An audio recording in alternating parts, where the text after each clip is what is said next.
the full bios in your program of our illustrious panel, but I'm just going to briefly introduce each one of them, and then we're going to get right into it. And I'm going to start at my very far right with Don Rose, who was an organizer and press spokesman for the National Mobilization Committee to End the War in Vietnam. Don Rose. Mike Klonsky was a national secretary of the Students for Democratic Society, also known as SDS, in 1968. SDS was the largest militant student group in the country at that time. Marilyn Katz, a leader and deputy head of security for the demonstrations during the events of August 1968. One of those Chas, one of those Chays, one of those Chewies, Jose Cha-Cha Jimenez, the founder of the Young Lords, a national human rights organization. Billy Che Brooks was Deputy Minister of Education of the Black Panther Party for self-defense. Mary Scott Boyer is one of the young'uns. She was 15 when she was immediately immersed in the Chicago Freedom Movement as a young activist, and she also joined the Black Panther Party. And lest we forget, Jesus Chuy Garcia, the outgoing District 7th representative of the Cook County Board of Commissioners in Chicago, soon to become the next congressman.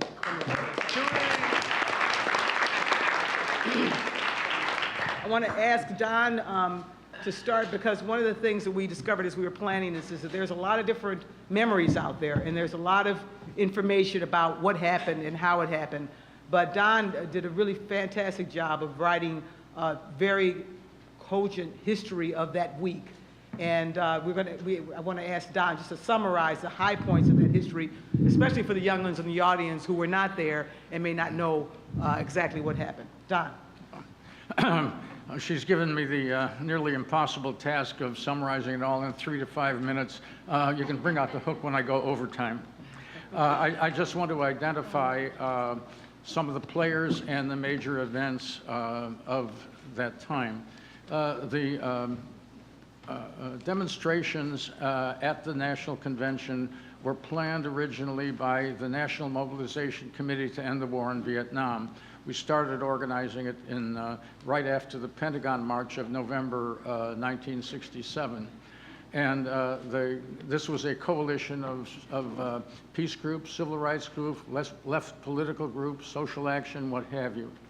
The next well-known players, maybe even better-known players, were the Yuppies, which was kind of a Dada-esque collective of people who believed in absurdist political actions, such as showering the floor of the New York Stock Exchange with dollar bills. And they would later nominate a pig for president. They organized the Festival of Life in Lincoln Park, where a lot of the action took place. SDS, and Mike will elaborate on this, was not originally part of the national action. They were doing a lot of local organizing in Chicago, in the Lincoln Park area, working with a number of groups. I'm sure Mike will elaborate on this. The signal events, lots and lots happened in the course of time. You know, the LBJ stepping down, the death of King, and so on. But two signal events preceding the convention foretell a little bit of what happened. The West Side went up in flames, as you all know, following the death of Martin Luther King. And this is where Daley issued, Richard J. Daley, the father, not S.O.B., son of boss. Daley issued his famous shoot to kill, shoot to maim edict, which was as much aimed at potential demonstrators in his city as it was to the people who were active on the West Side. The next signal event was the Easter Peace March on April 27th, a traditional Chicago-based Easter Peace March, marched from Balbo Drive up to what was then called the Civic Center. It's now called the Daley Center. And they were met immediately, without any provocation, by a huge phalanx of policemen who just started beating heads as people entered the center and started arresting. That's where we learned that there were jail cells in the base of the Civic Center. This was also a warning. I once referred to it as batting practice for the convention. The convention itself began on Sunday, the 25th, and it was mostly, there were demonstrations in front of the Hilton where the Democratic Committee was ensconced and the many delegates were ensconced at nearby hotels.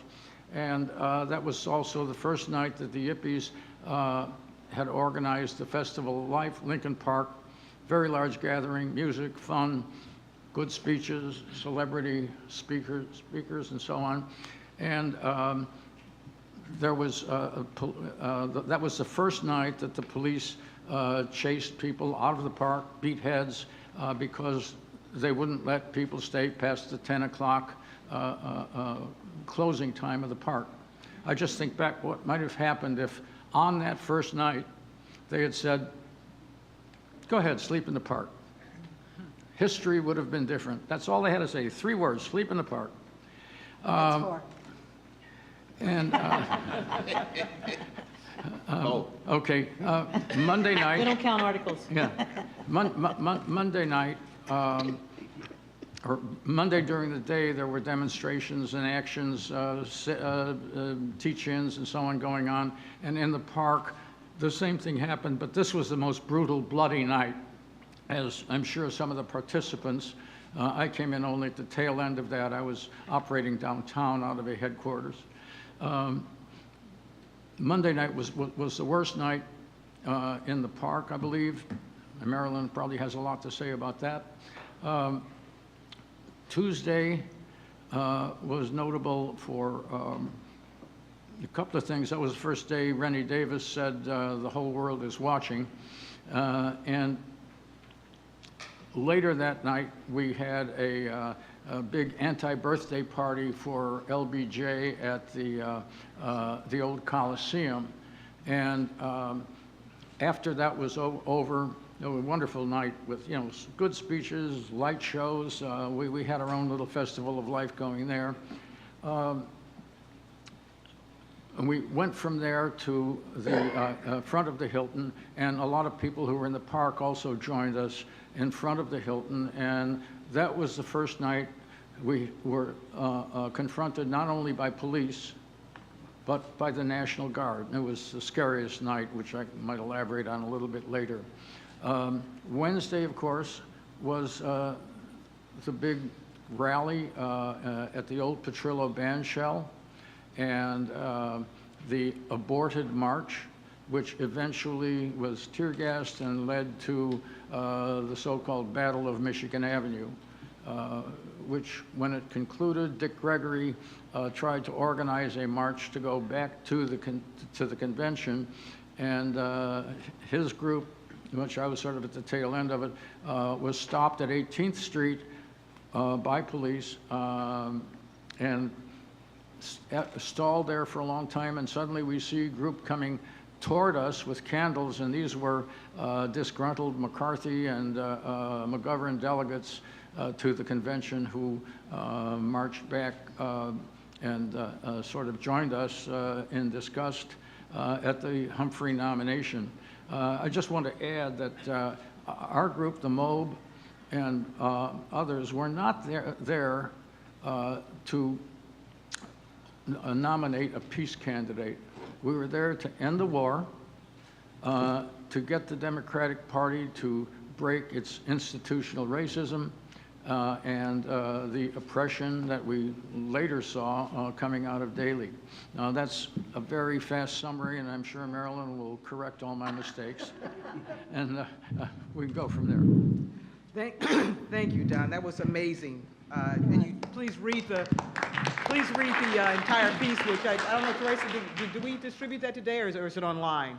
No, it's both. Okay, so you can pick it up at the desk, if it's not on your chair, or look at it online. So let's go to Marilyn, since Marilyn was already correcting Don before he could finish his history. Only his grammar. But what I wanted to ask each of you is succinctly in a couple minutes, if you could tell us one story of that time, what it meant to you and what it means to history. Well, I actually think John said the most important thing.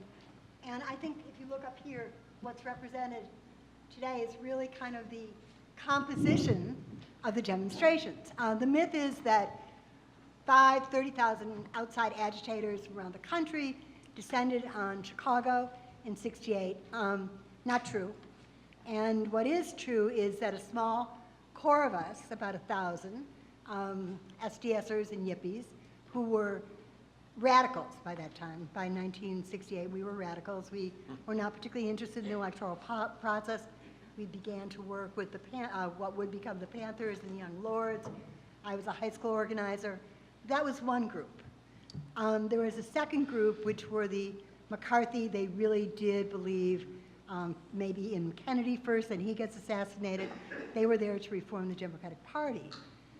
But the third group, which would not have happened if, in fact, Daley had said those 4 words, you can sleep in the park, that would have been 6 words, were the thousands of kids who flocked to the park after Monday night, after somebody turned around and threw a rock back at the cops, or Sunday night.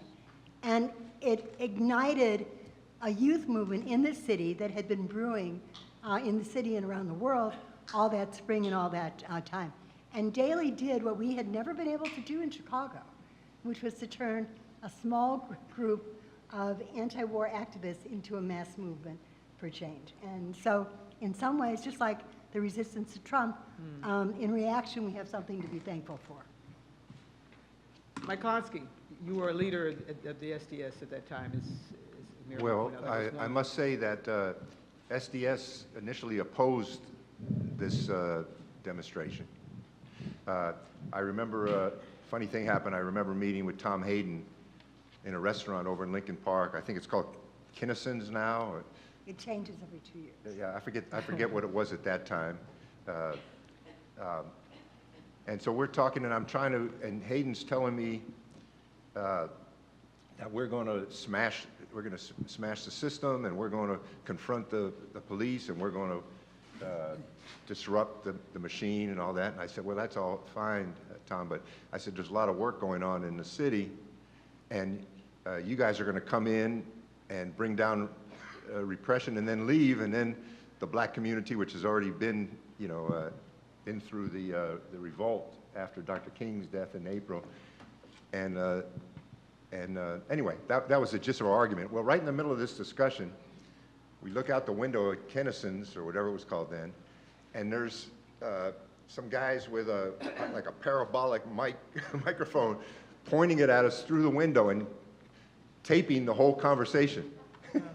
And I just bring that up because to let you know that what the madness that was going on around the city at that time among the activists and the young people was partly due, in large part due, to the kind of repression that we were under. Infiltration. We didn't know it at the time, but there was a Red Squad. I don't know if you saw one of the pictures up here was from the House Internal Securities Committee, and it was a big chart. You can look at it. I don't know if we can see it again later. It's a big chart with the whole leadership of SDS on this chart, ranging from the top to the bottom with names. And this was just us, not to mention the plans going on to destroy the Black Panther Party, Young Lords, who were bearing the brunt of the repression. Marilyn and I were talking before this performance today, and we were saying that how difficult it was for us, who were in the middle of this battle, the Battle of Michigan Avenue, to have an overview of what was going on. I've learned more in the last week about overview than I did during the event itself. My wife and I came here from California in '68 after I was elected to be National Secretary of SDS. We We had just gotten married. She was pregnant with our first child. We packed up everything in a trailer, moved to Chicago, went to work in the FCS office at Madison and Ashland, right in the heart of the West Side ghetto. The West Side had been up in flames. National Guard troops were patrolling. Tanks were rolling up Madison Street. This is what we moved into in '68. That year was the most wonderful but most chaotic, most dangerous year of our lives. The events at the Democratic Convention were the least of the battles that we went through. You know, I had been at the takeover of Columbia University when the student revolt happened there. The events going on in Vietnam. You have to remember, this was the first. We were the first generation that every morning we could go on, turn on the television and watch villages being napalmed, watch dogs and fire hoses being put on people in Mississippi, put on black folks in Mississippi. Mike, I want to ask you to pause here because you made a couple. I'll wind it up.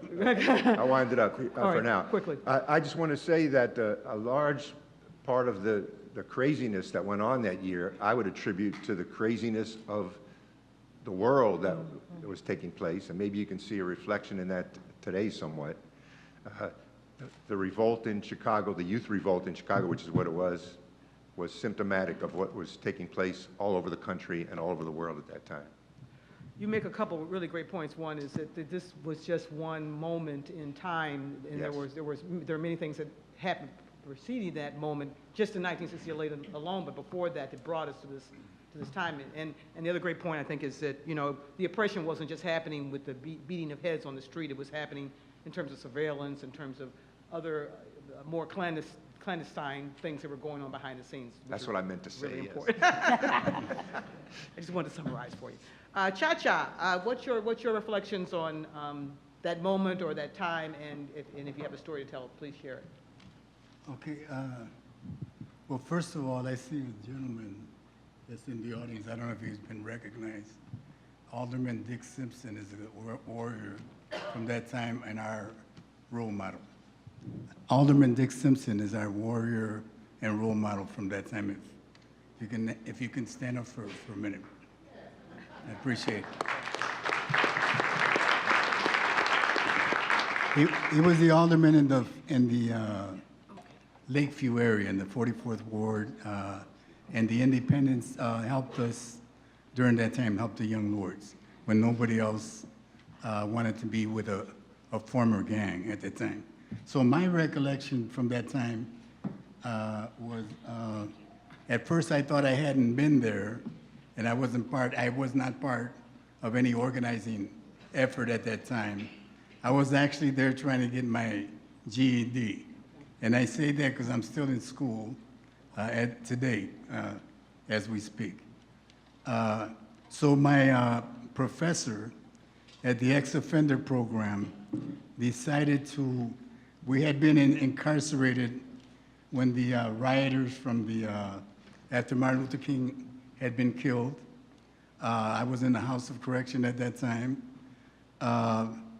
Also, during that time, they had the yearly roundup of Mexican migrant workers.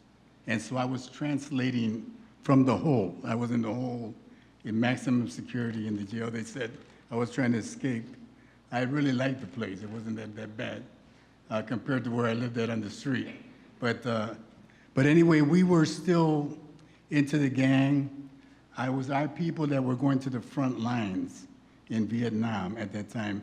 So we were gun-ho Americans at that time, even though nobody respected the Puerto Rican community or other Latinos that lived and poor people that lived in Lincoln Park.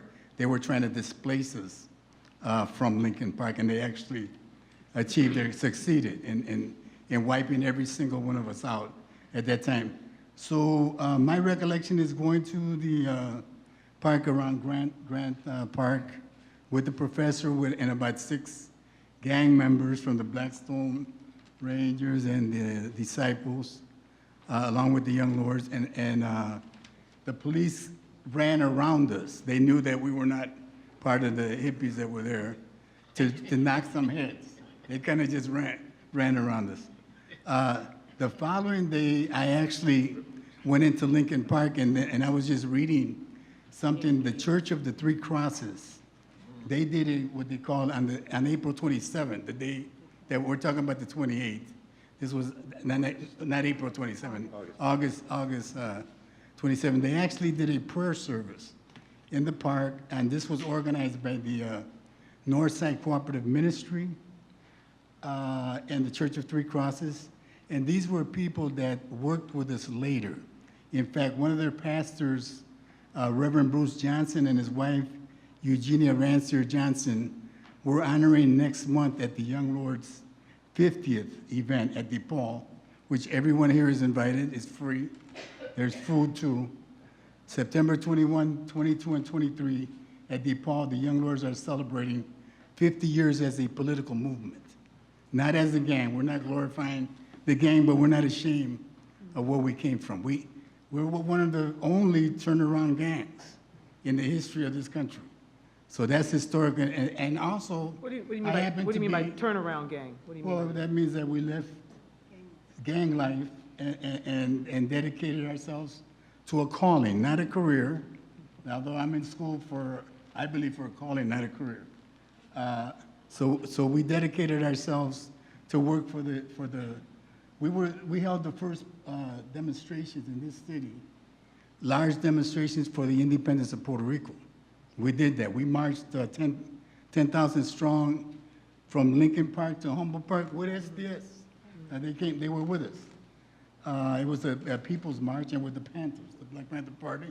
Of course, that's where we wanted to set up the same thing as the Black Panther Party in the Puerto Rican community. We did that when Harold Washington won. There was 100,000 Puerto Ricans in Humboldt Park, and I'm the only one on stage introducing them. Again, I learned from Alderman Dick Simpson. He taught me how to do that. I also ran for alderman, so I happened to be one of the first Latinos to go against the Daily Machine. We're still fighting the Daily Machine in Lincoln Park, in Pilsen, Humboldt Park, and everywhere else that he's kicking us out of. That's displacing our people, that is segregating our communities. Anyway, I'll let that go. Well, you make the point, which I think we're going to hear more about today, is that there's a long history from before 68 and to the present in terms of progressive radical movements, and that much of the roots of that occurred in 68. Billy Che Brooks, Black Panther Party at that time.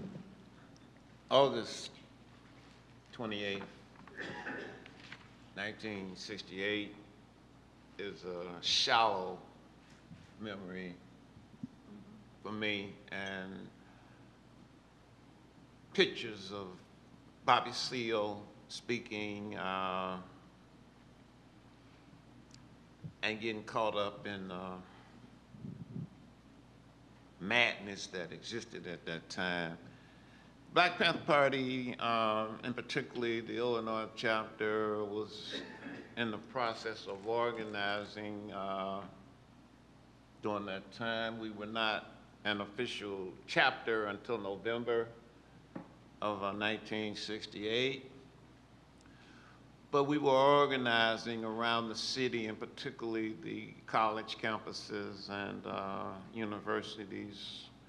Cha-Cha was not quite truthful when he spoke about what he was doing on August the 28th, 1968. We were in Grant Park drinking Bally High. and I told you I was going to tell. No. That was the drink then, you know. We should call it Panther. But you know, that particular day opened the eyes of a lot of people in the black community. In particular, we were used to getting our asses beat and shot and murdered by fascist police. And we told folks, you know, as Mike alluded to, you know, about our fascist-ass police. They were one of a kind. we had the most low-down, murdering, killing machine in the country at that particular time. You know, Philadelphia caught up with us, LA caught up with us, okay. you know, New York caught up with us, but Richard J. Daley was the epitome of a murdering ass fool. On April the 6th, 1968, after they assassinated Dr. King, there was an upcry throughout this city where people were angry, not so much about that, but over time, you know, and the consistency of the murder and brutality of black and poor people, and particularly, you know, our Latino brothers, and, you know, and sisters. And that brought us together as a focal point, you know. That event brought what you see up here together. And we are still together. We're still serving the people. We're still trying to educate our young people to learn from the mistakes that we made in our efforts to impact the system of colonial greed and imperial power. One thing I will not do is say anything else. Oh, amen to that. But you know, you really, I want to come back to this theme of learning from mistakes. I think Mike said something similar when he said that he's learned a lot in the last couple of weeks, just since. I would love to hear more about what you've learned since then, particularly because we have a lot of young people, a lot of young radicals, hopefully, in the audience, and they need to hear that as well. Thank you. Mary, you were a recruit to the Black Panther Party. When did you emerge as a radical? I think you were 15 at the time, correct? Jesus. First of all, let me say I'm scared as shit. I'm so nervous. I graduated in this room. Daley is probably flipping in his grave right now. I hope so. To think that all this sort of radical imagination and history exists in his college. I'm a graduate of this school in 73 and 78, and I have to say when I went to 73 and 78, I didn't think I'd set foot back into this place, but I'm really proud of the current legacy of UIC. There's a lot of radical activities going on in this college, and so I'm happy to be here. And if I could just interject, we've got some of the leadership of the student body here in the audience, for instance, some of the two over here. I hope we can hear from them later. I came to Chicago. It was a strange coming to this city. I came to Chicago in 1965, and we came because of Martin Luther King's movement here in the city. And I was 15 years old when I came, and my sister and I went back to our little town of Battle Creek, Michigan, with all of our protest signs from the Willis Wagon protests at Soldier Field. And that summer in Chicago, we went back home on the bus with our little protest signs, and we said Battle Creek, Michigan is just too small for us. So when we had the opportunity to raise a little money, we raised a little money to buy another ticket to come back to Chicago, and we left a note with our father, who was our single parent at the time, and said, we're going to Chicago, we're not coming back. And we came to Chicago, and we were highly impressionable young women who came here, but I have to say that I was inspired by my mother, who was here in Chicago, who was really kind of the one who sparked our interest, our early interest in social movements and the civil rights movement and such.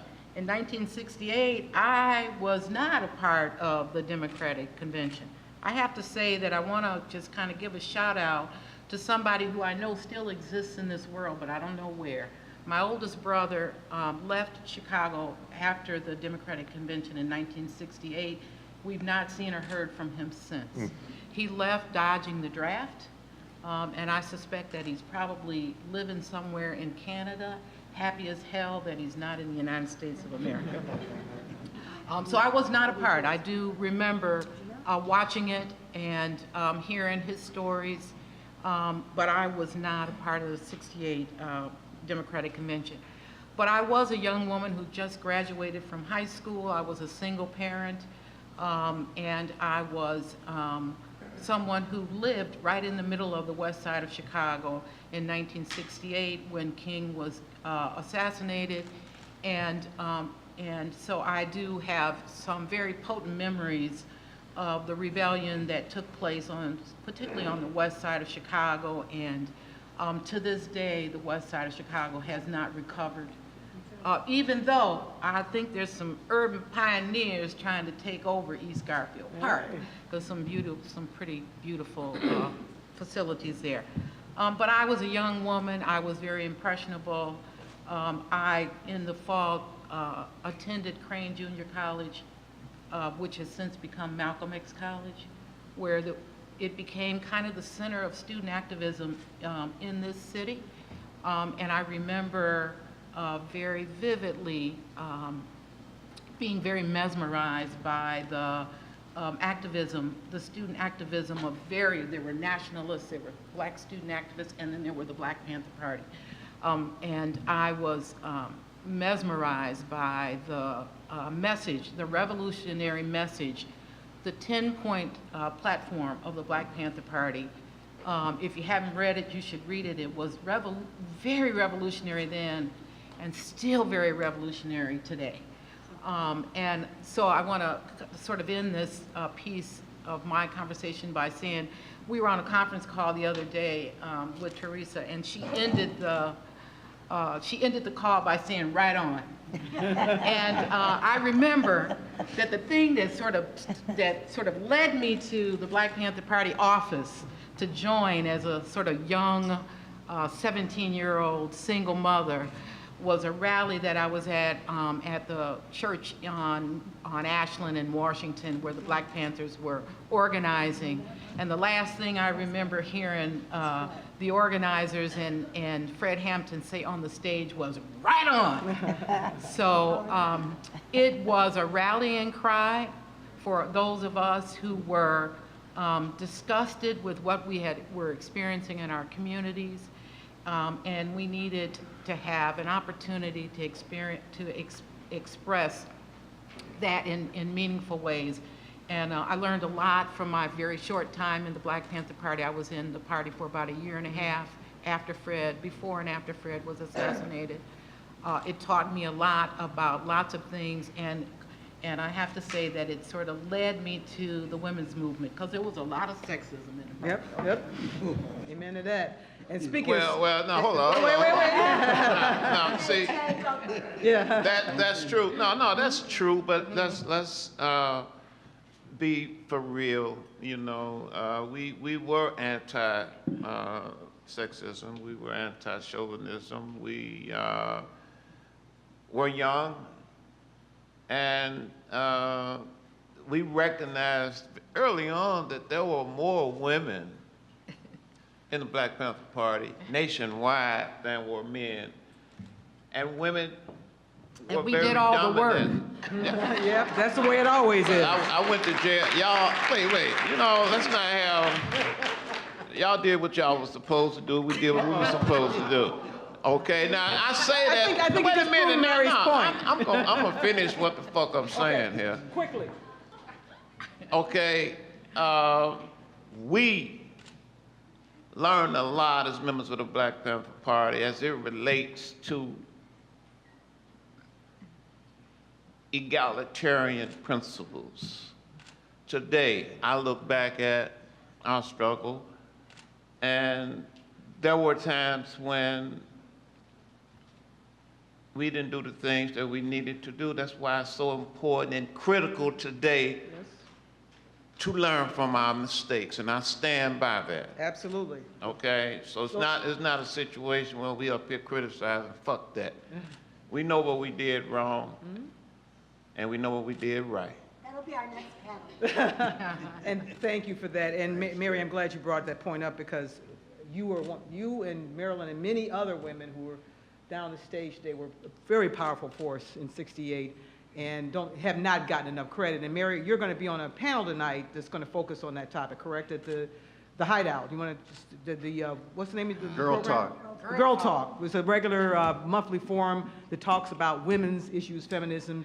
It's one of the hosts is Mike's daughter, Joanna Klonsky. And Susan Klonsky and Merritt are going to be on the panel. So if you want to hear more tonight, particularly about the women, come here, Mary, tonight. At what time is the Hideout, Mary? It's at 6. 6, okay. 6 o'clock. Let me just say, my involvement in the Black Panther Party was the most transformative time of my life. So, And I learned a lot, and I've passed that on to my children and my grandchildren. And so my experience in the Black Panther Party is not to be downplayed. Absolutely. so let me just say this about this women. I mean, it's really complicated. Those of us who formed the second wave of the women's movement in the 60s, I say maybe it was really the third wave since Ida B. Wells and Lucy Parsons formed the first women's union in 1873. But it was transformative for all of us. And while we are critical of some male behavior in the movement, none of us can deny that what allowed us to find ourselves was the civil rights movement and the anti-war movement, whereby we became active and thereby by that action were transformed. So it's a complicated question. Bad things happened, but in the end, we were transformed and became very powerful and empowered, and continue that to this day. And changed the men who were also transformed by that experience. Pretty much. All right, okay. Pretty much.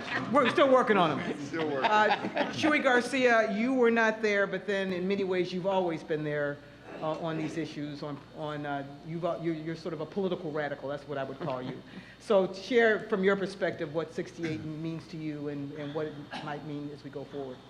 So first, let me say I'm really glad to be on this panel because I'm the youngest panelist, and that is increasingly a rare thing for me. So I'm really basking this morning. Thanks to all the other panelists for showing up. One. Two, to be clear, in 1968, I had been in Chicago for 3 years. I arrived as a young immigrant boy, 9 years old, about to turn 10. And 68 is a huge year in my development as a human being. I lived on 17th Street in the near west side. People call it Pilsen today. We used to call it 18th Street. Some of us still do. And I lived on a block that was pretty unique because although the majority of us were Mexican and Mexican-American, and there's a difference in the two realities, it had a lot of diversity. There were some old-time bohemians who still lived on the block. There were even Puerto Ricans who lived on the block. And the Puerto Ricans were both black and like Cha-Cha.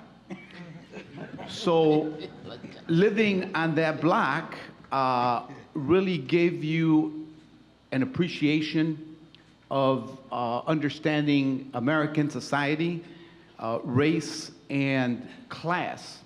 We were also very fortunate to be living there because it was 3 blocks away from the old Maxwell Street Market, which on weekends, especially Sundays, was a great place to learn about the world, about race and racism, about the hustle, about street life, and people from all over the city came there. I tell you this because this is very rich context and understanding what was going on. Even though I was 12 years old, most of us at that time used to listen to black radio for the music, primarily, the soul music. Some people call it R&B. It was called Soul back in the day. And one of the added bonuses that we weren't aware of that we were getting was news and talk shows and special programming that, along with the gospel music, included black political commentary. So we, through osmosis of the radio, learned about the civil rights movement. Some of us got a chance to listen to Dr. King's sermons on black radio. It was the old WVON radio station in particular. So that the events of '68, the assassination of Dr. King in April, the assassination of Robert Kennedy 2 months later, and then the Democratic National Convention in Chicago made Chicago a tumultuous place, especially because of the uprising on the West Side and the loss of so much property and life, and then the shoot to kill order made by Mayor Daley during that year. It was a year, if I'm not mistaken, that also where the Tet Offensive in Vietnam was initiated. So people were freaking out. People were freaking out because they also knew that poor people in particular could not get a deferment from the draft. People who were better off in society, or college students who for the most part were white in the 60s, could get a deferment as well, some of them. There was a sense of the inequities in society that further fueled this sense of outrage, sense of unfairness, and questioning the war in Vietnam. I think that Dr. King's voice in opposition to the war in Vietnam was probably the most powerful force in the country, perhaps in the world. And then Bobby Kennedy breaking with LBJ on the war and beginning to visit some of the poorest places in America also caused a strong undercurrent across society and in the country that year. So I tell you that because I remember that by the time I went to high school in 1970, I was quite taken aback by my political consciousness and my awareness of racism, and on the Southwest Side, the history of panic peddling on Chicago's Southwest Side, police brutality, and the resistance and the pushback in the black community that began to lay the basis for unity and for acting proactively in electoral politics that later laid the basis for proactive political empowerment and engagement, which led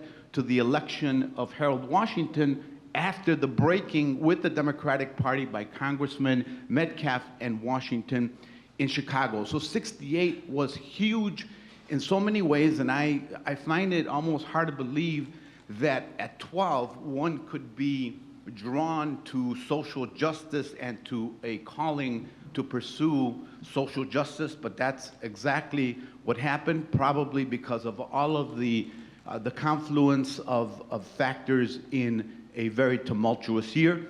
Also like to point out that in addition to what was going on in the country, there were also huge student protests all over the world, including in France. It was the year of the Prague Spring in the former Czechoslovakia.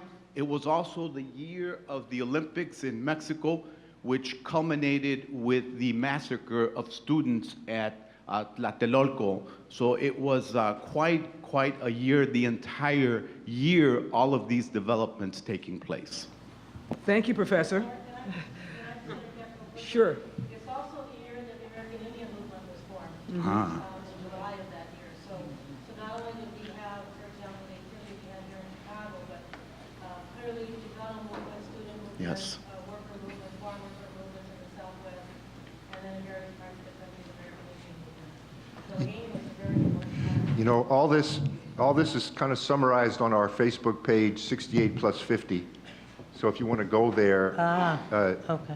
all the things that Chewy and Teresa were just mentioning, they're all laid out there. It'd be like a perfect curriculum for a class on 68 if you're interested. Marilyn? So I'm really glad that Chewy said that, because as he's talking, I'm looking around this podium, this dais, and thinking, when I came back into Chicago in '83, and this is really important, really more important than who threw what at whom when. This is the grouping of people, and Chewy is, that's when I met Chewy, in Harold Washington's campaign. So this group of people, and I don't mean literally, although I do also mean literally, but figuratively, the core people who had learned to, who had become active in struggle in 65 to 70 here, and formed an alliance both through 68, which was transformative for the whole city, but through marching in Gage Park, through our relationships with the Young Lords and the Panthers, and with the, I was living on 18th Street too at that point in 69, 70. That core of people then formed later on ProCan, which was Progressive Chicago Area Network, which in fact was a core grouping that elected that took Harold Washington to power in '83. And the Rainbow Coalition, Southern Whites and Uptown, where that's a whole other panel, but a part of that coalition. And then in 2002, let me fast forward. Marilyn, Mike. Fast forward to 2002, when we all decided, or a number of us sitting up here decided that Bush was taking us to war. This is the grouping of people I called upon to organize the first demonstration against the war in Iraq, at which Barack made his anti-war statement. And Anti-stupid war. Anti-stupid war. He wasn't anti-war, just anti-dumb war. And so what's important about that is a lot of the mythology is that we were active, we got burned out, we were drugged out, or we sold out. Not true. That this group of people is part of the bending of the arc of history towards justice. And what's important for us are what are the issues in '68 that remain today, and the mistakes we made, or didn't. Actually, I'm probably veered towards we didn't make that many mistakes, the Democratic Party did, and the enduring role of race in our society. And the importance of the myth is that, in fact, resistance is critical. And it doesn't burn you out. It empowers you and creates relationships and friendships that last and change history. Right, and Don, if you want to pick up on her comment, and I wanted to move into this question of what have you, we agree the social protest to yesterday and today is still important. What have you learned, or what's a lesson that applies for us today? The lesson learned? Yes. There are many lessons to be learned, like stay out of the way of a billy club. I think the most important thing that happened in a way, now, first I want to say there was a prehistory of a lot of protests in Chicago before '68. I was active in organizing school boycotts in '63. We had demonstrations against the House Un-American Activities Committee in '65, which was the last straw for the HUAC. They never went on the road again, and very shortly after that, thanks to the election of Abner Mikva and a couple of other people, they were eventually disbanded. So there's a lot of links on this chain. I keep using that cliche. In '65, Dr. King came to Chicago. I was fortunate enough to be his press secretary. I was told later that I was culturally appropriating. Anyway, so all of these things took place. I think the most important thing that came out of the Chicago thing in Chicago was that it radicalized a lot of people in this town who had previously been maybe vaguely daily supporters, moderately liberal, and so on, and they saw what repression really was. And this led to an independent political movement on the North Side that Dick Simpson was very central to organizing. They elected first North Side independent aldermen. We elected dozens of members of the Illinois to the Illinois Constitutional Convention, all against the daily machine. This gave rise to the term Lakefront Liberals, which not quite applies anymore, but it was an important movement. And I had been spending a lot of my time or focusing on attempting to fuse the civil rights movement as it was growing in Chicago with the independent political movement. We did this, I think, not just due to my work by any means, but this was an important fusion which ultimately led to, as we say, the election of Harold Washington. I remember being called in at some point, I guess in the late 70s. Some people were saying, Chewy the Kid up there on the west side wants to run for alderman. And I said, oh, yeah, okay. So I went and I met Chewy the Kid. And I kid you not. So, you know, He's still a kid. Lots He's the of youngest guy up here. lots of things happened. There was a movement before.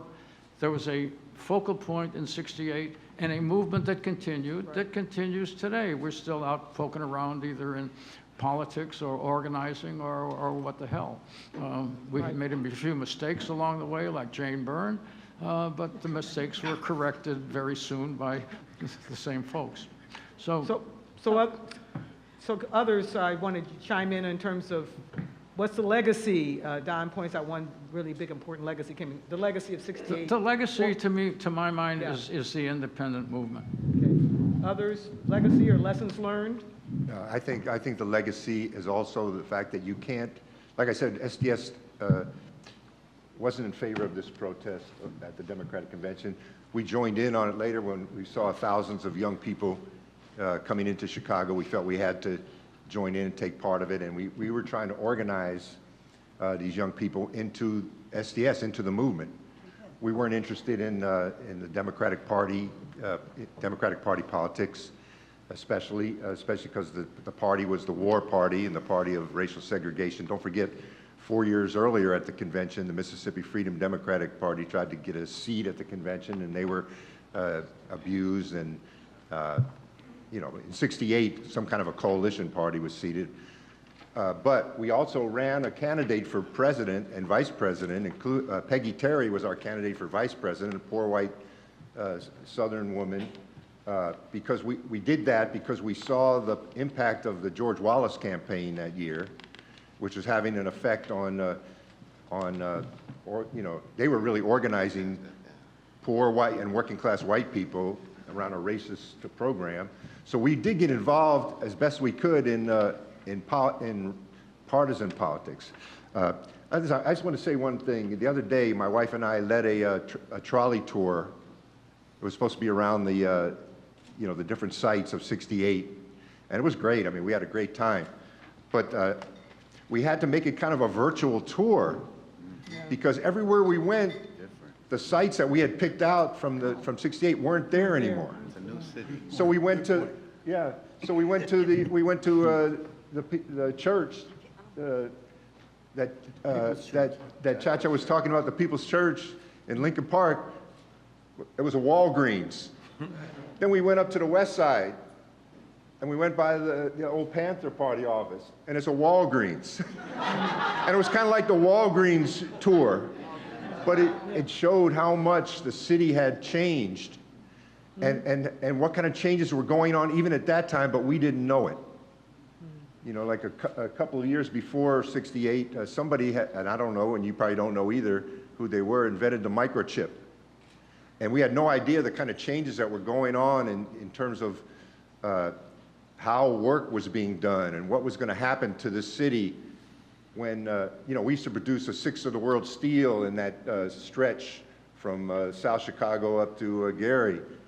And, you know, my brother was working in the mills then, and you know, we went into after this, we left the student movement. We went in to try to organize working class people, and industrial workers into a movement for change, and look what happened. You know, so we had to kind of rethink who the base of struggle was, who the forces were, and I guess the lesson I learned the most is that the starting point of radical or transitional kind of movement has to start with a concrete analysis of conditions in your community, in your city, where you are, and not from any highfalutin theories. Not that theory isn't important, but concrete conditions is a starting point. Great point. Cha-Cha. So thank you very much, Mike. I appreciate that. Because we need to talk about what we weren't watching then. And what we weren't watching is exactly what Mike said. You go to People's Park, there's a bank there. You go to the People's Church, there's a Walgreens.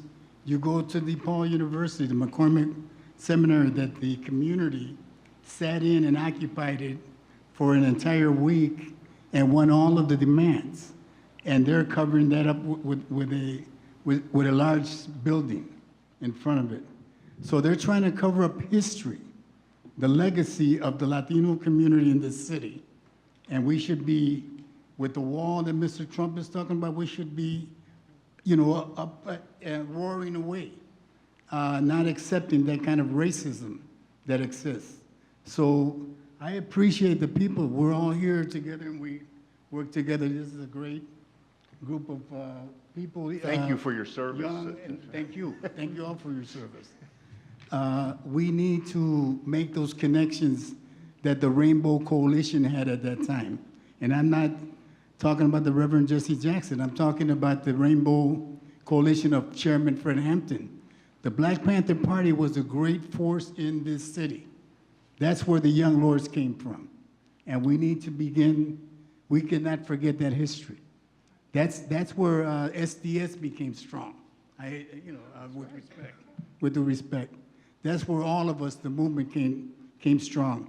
That's where Harold Washington came strong, if we want to talk about that. Right. I worked as the Northside Hispanic precinct coordinator for the first Harold Washington campaign. We won the election. It was a different feeling from picket sign to walking into City Hall with some Bacardi in my back pocket. So it was a different feeling, like Che was talking about. To be able to feel victory.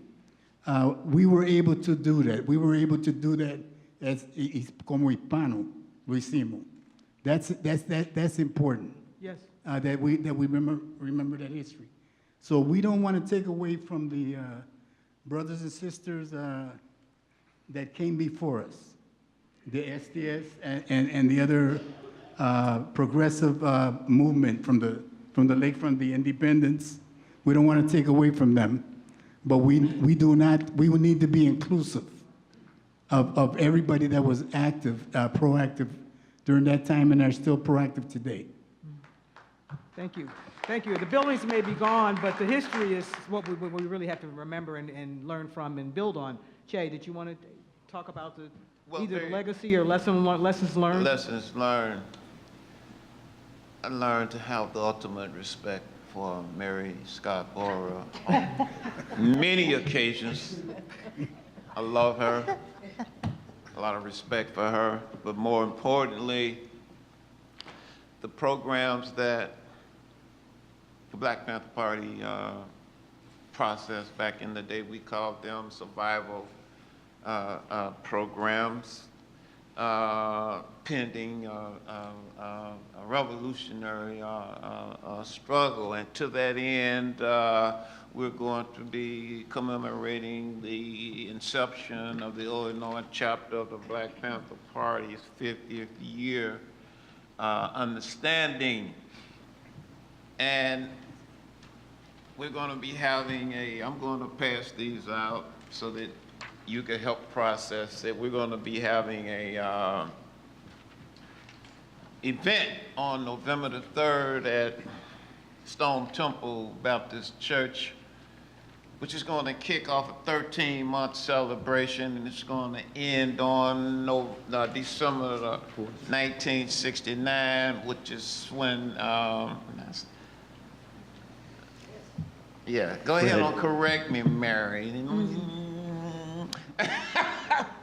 2019, which commemorates the 50th year assassination of Fred Hampton by the Chicago police and the FBI and state's attorney and one of our esteemed elected officials, whose name need not be mentioned. Our survival programs were the programs that kept us going in terms of providing services to the community, and we're going to continue to do that. You know, it's all about what you do. You know, Mike mentioned somewhat of an elitist approach, ideologically and philosophically. Sometimes we get twisted, but our intent as former members of the Black Panther Party, I know Cha-Cha gonna be rolling with me on this one, is to continue to provide educational processes, and in particular to young people. You know, Alana, am I right? Stand up. That's one of my students there. And she's she's a female. We noticed. We noticed. And she's one of mine. You know what I'm saying? So it's all about doing the work. That's all. And I can't overstate it enough that what we learn for you young people is to vet. Make sure the people that you're working with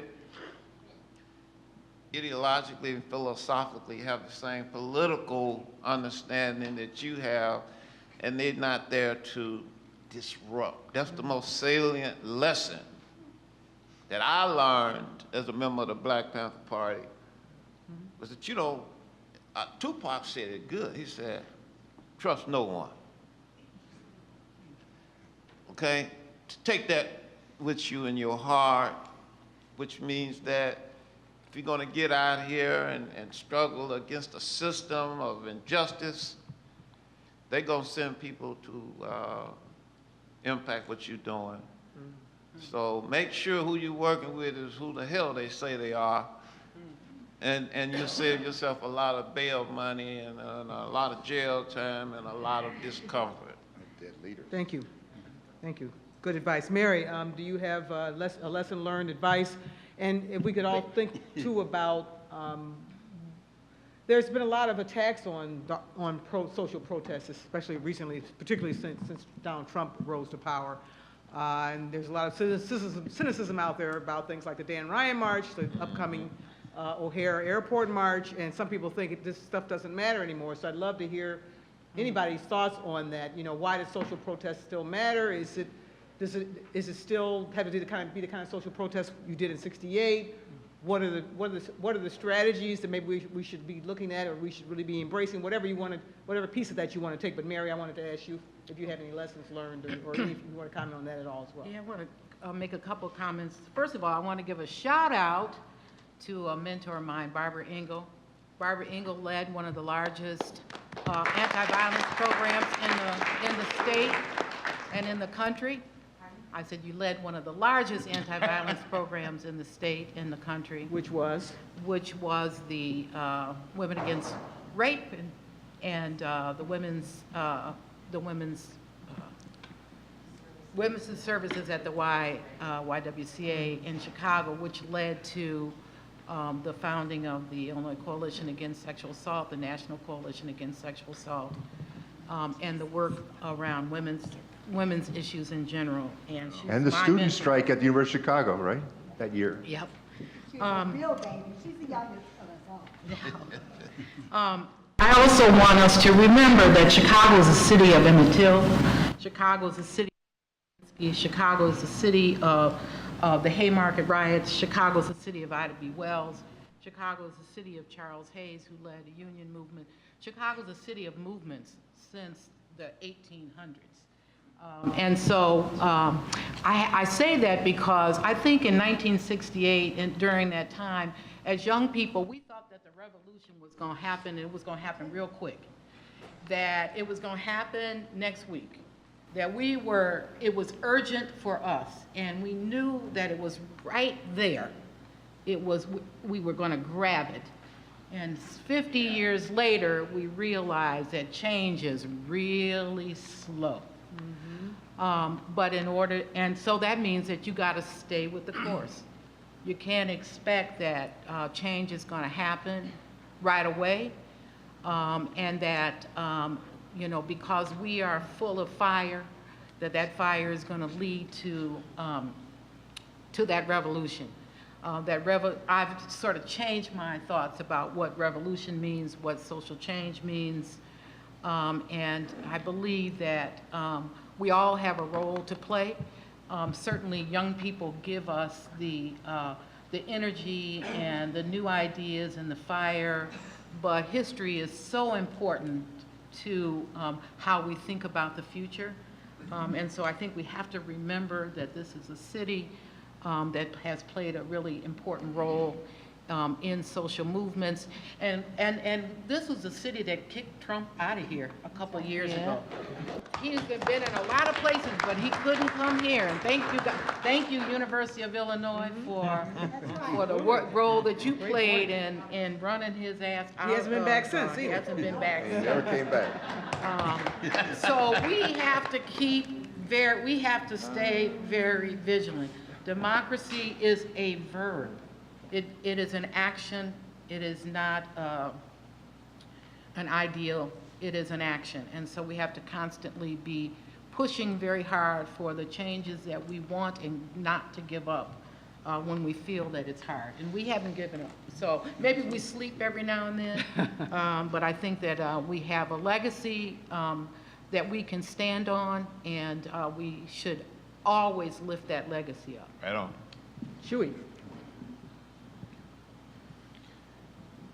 So in the wake of the 68 experiences, I think, generally speaking, people began to look inward more as opposed to outward. I think there was a lot of learning about state repression and programs like COINTELPRO and what kinds of things they were in, and knowing who your friends and allies are, and knowing more about them. I think this caused people to begin to want to be more rooted in their local context, kind of piggybacking on what Mike said, that you have to know the local context, that you have to have a local basis from which to operate.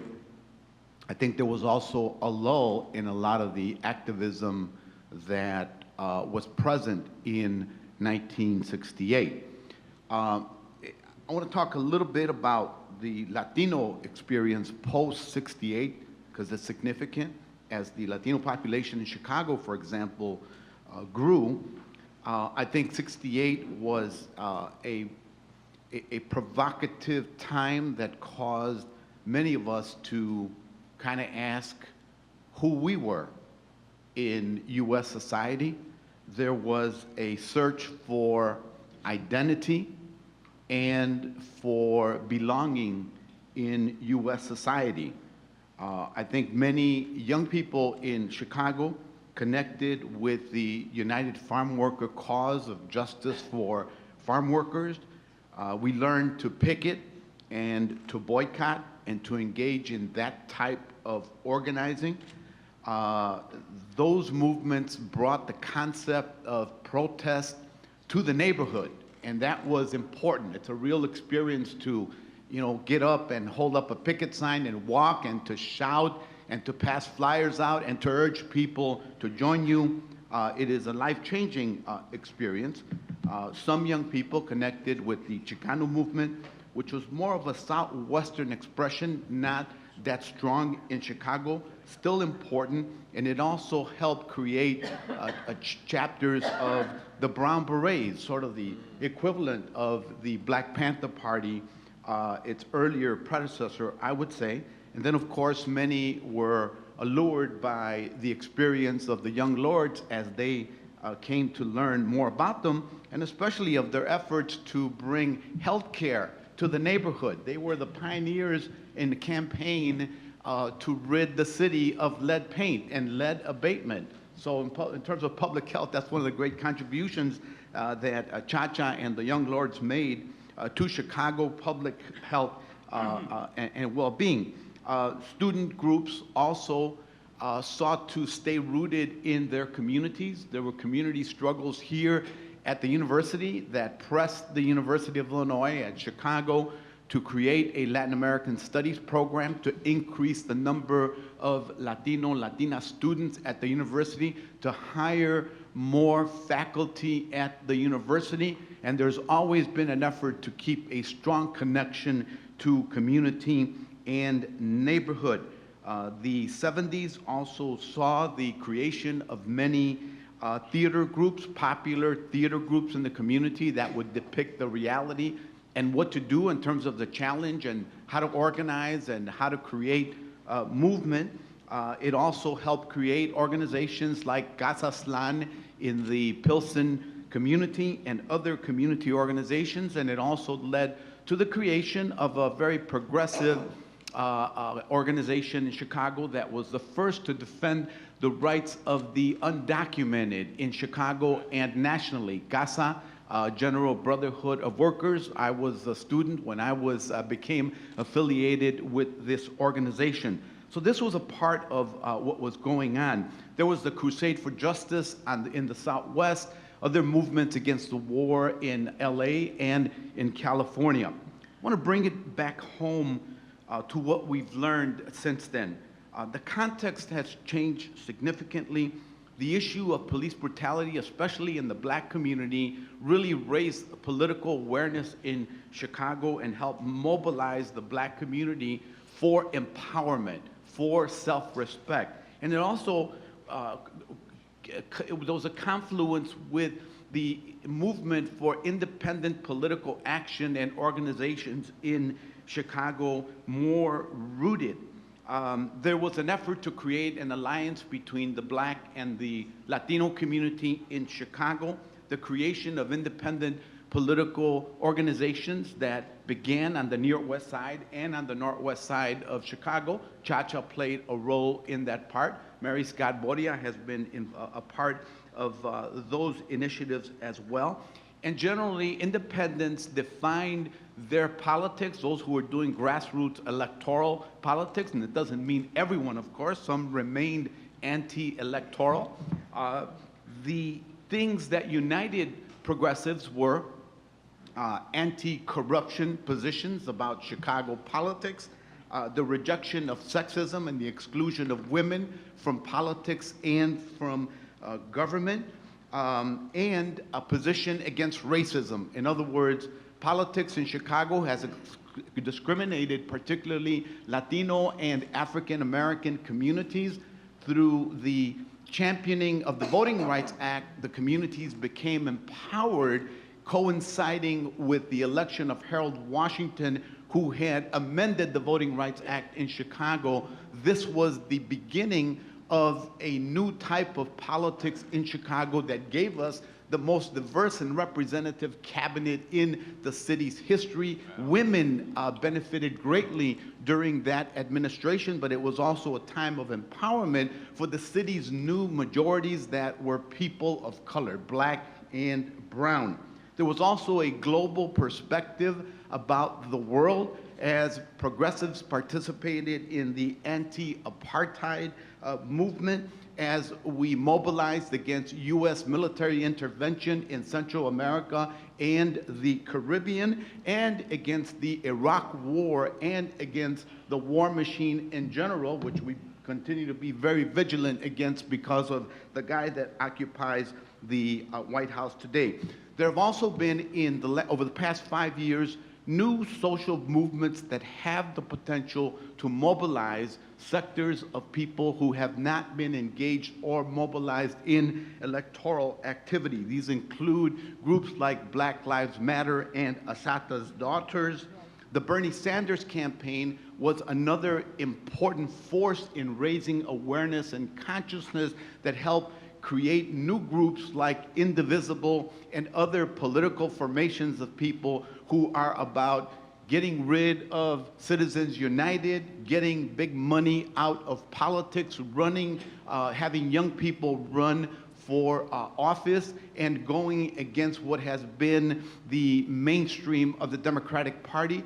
At a meeting here over the weekend, the Democratic Party finally gave in to a recommendation, a fight that the Bernie Sanders delegates initiated in Philadelphia in 2016, and that is to rid the party of most of its superdelegates, causing it to be more rooted in the grassroots, and of course ending caucuses in many states, which oblige one to be present when decisions about primaries are made. I think in general people are finding that the basis of greater unity and a bigger united front for people's interests lie in advancing equity agendas at the local level, at the state level, and at the national level as we try to take back the Congress, win the majority, and of course lay the terrain for getting rid of the occupant of the White House and moving the country in a more progressive direction.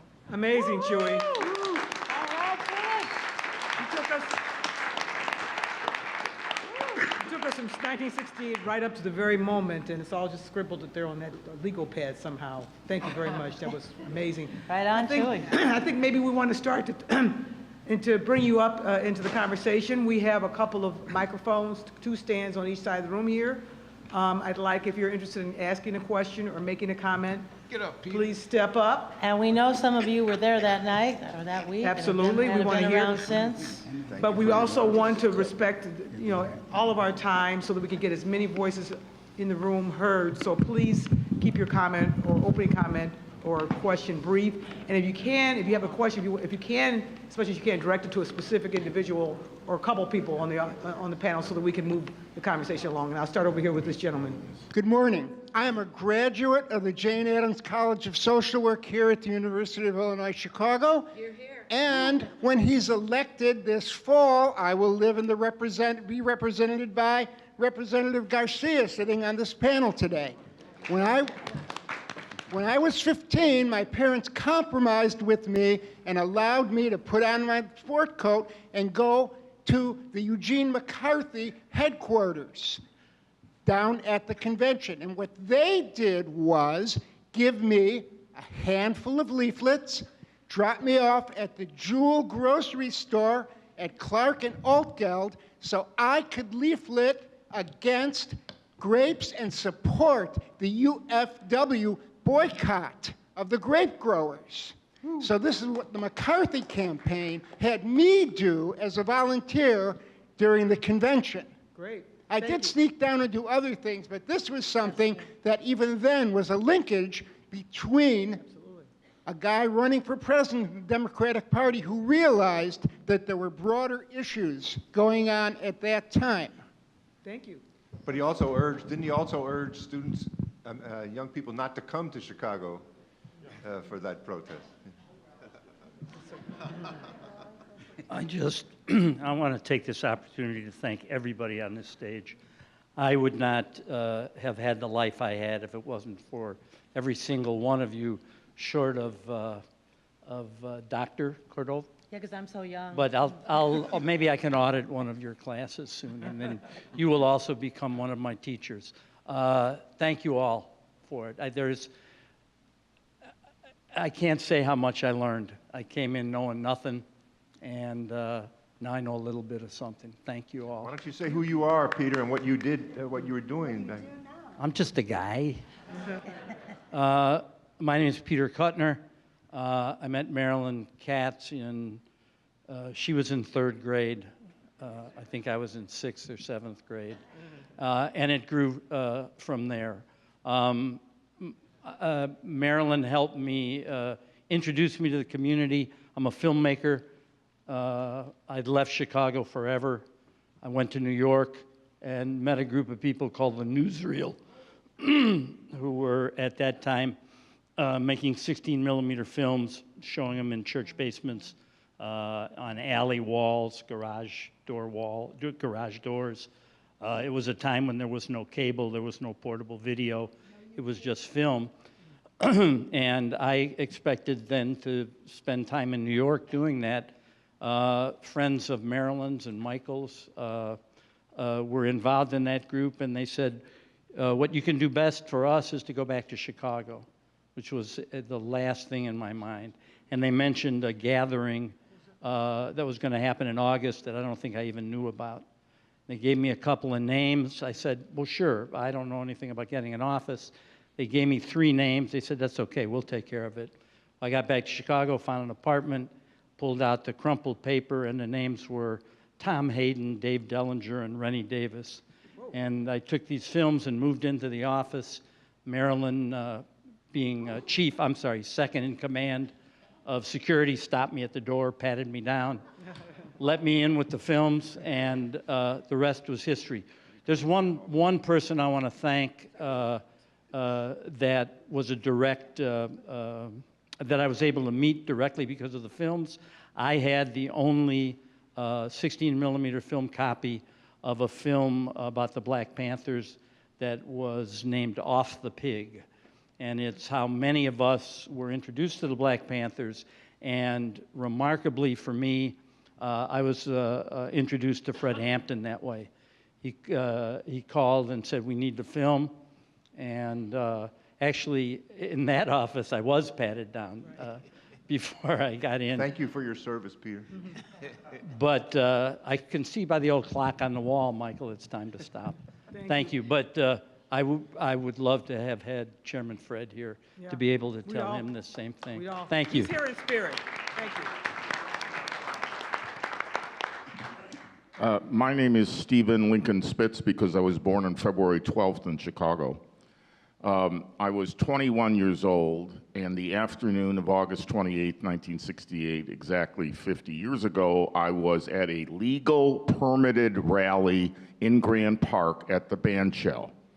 And I have a comment and a question about that. Yesterday, I was watching MSNBC, and Tom Brokaw said that the demonstrators in that demonstration refused to disperse.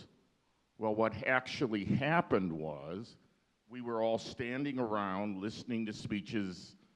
Nobody was throwing anything at anybody. No order to disperse was issued. I suddenly saw a bunch of Chicago police wielding billy clubs, just clubbing people, standing around, doing nothing other than attending a legal permitted rally. Right. After exiting that rally, I and everybody else got tear gassed for the crime of attending a legal permitted rally. My question is, what can we all do to counter these lies about what happened on August 28, 1968? That's why we have meetings like this. We've been trying to correct history for 50 years. Thank you. Thank you. Yes, sir. Thank you all, and Dr. Cordova, thank you for your staff and the postings online that made me aware of this event. Thank you. I am very interested in your opinions, your advice to the young at heart in the room and online, et cetera. What are the questions that we should be asking of ourselves, our work, or our environments? Great question. Right, that's a fabulous question, and it picks up from what Chase said about, you know, making sure you know who you're, one of the things he said was making sure you know who you're working with. Other questions to be asking. Marilyn. You know, I've thought a lot about this question, and by the way, for those of you who are predominantly women, there is an organization called Chicago Women Take Action, which is composed of African-American, white, Latina, Asian women from 18 to 85, quite literally. So those of you who are looking for a way to get active, I think that action and resistance, I think the question that we all ask is one that actually Jean-Paul Sartre asked, which is, we are alive in this world, how do we act on it? And resistance, and I think our resistance has meaning, had meaning then, has meaning for many ways. One, in terms of changing the world, and two, for creating a sustainable set of relationships that sustain you over 50 years.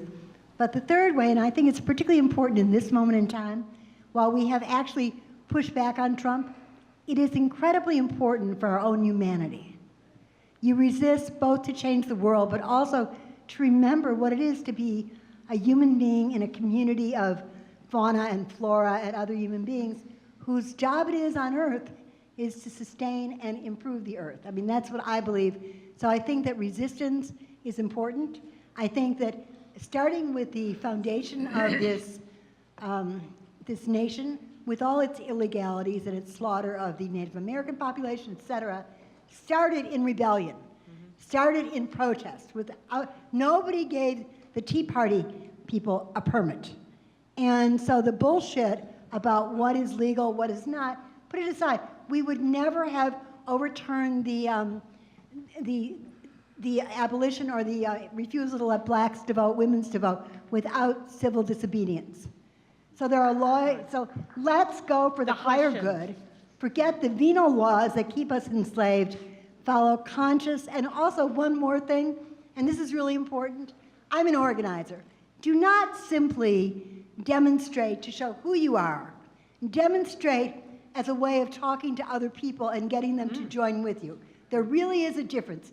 Do you have politics and do you wear them as a sorority badge, or do you wear them as a handshake, a handout to others to join you? I'm for letting others join us, because only when we have others join us can we win. That's what I think.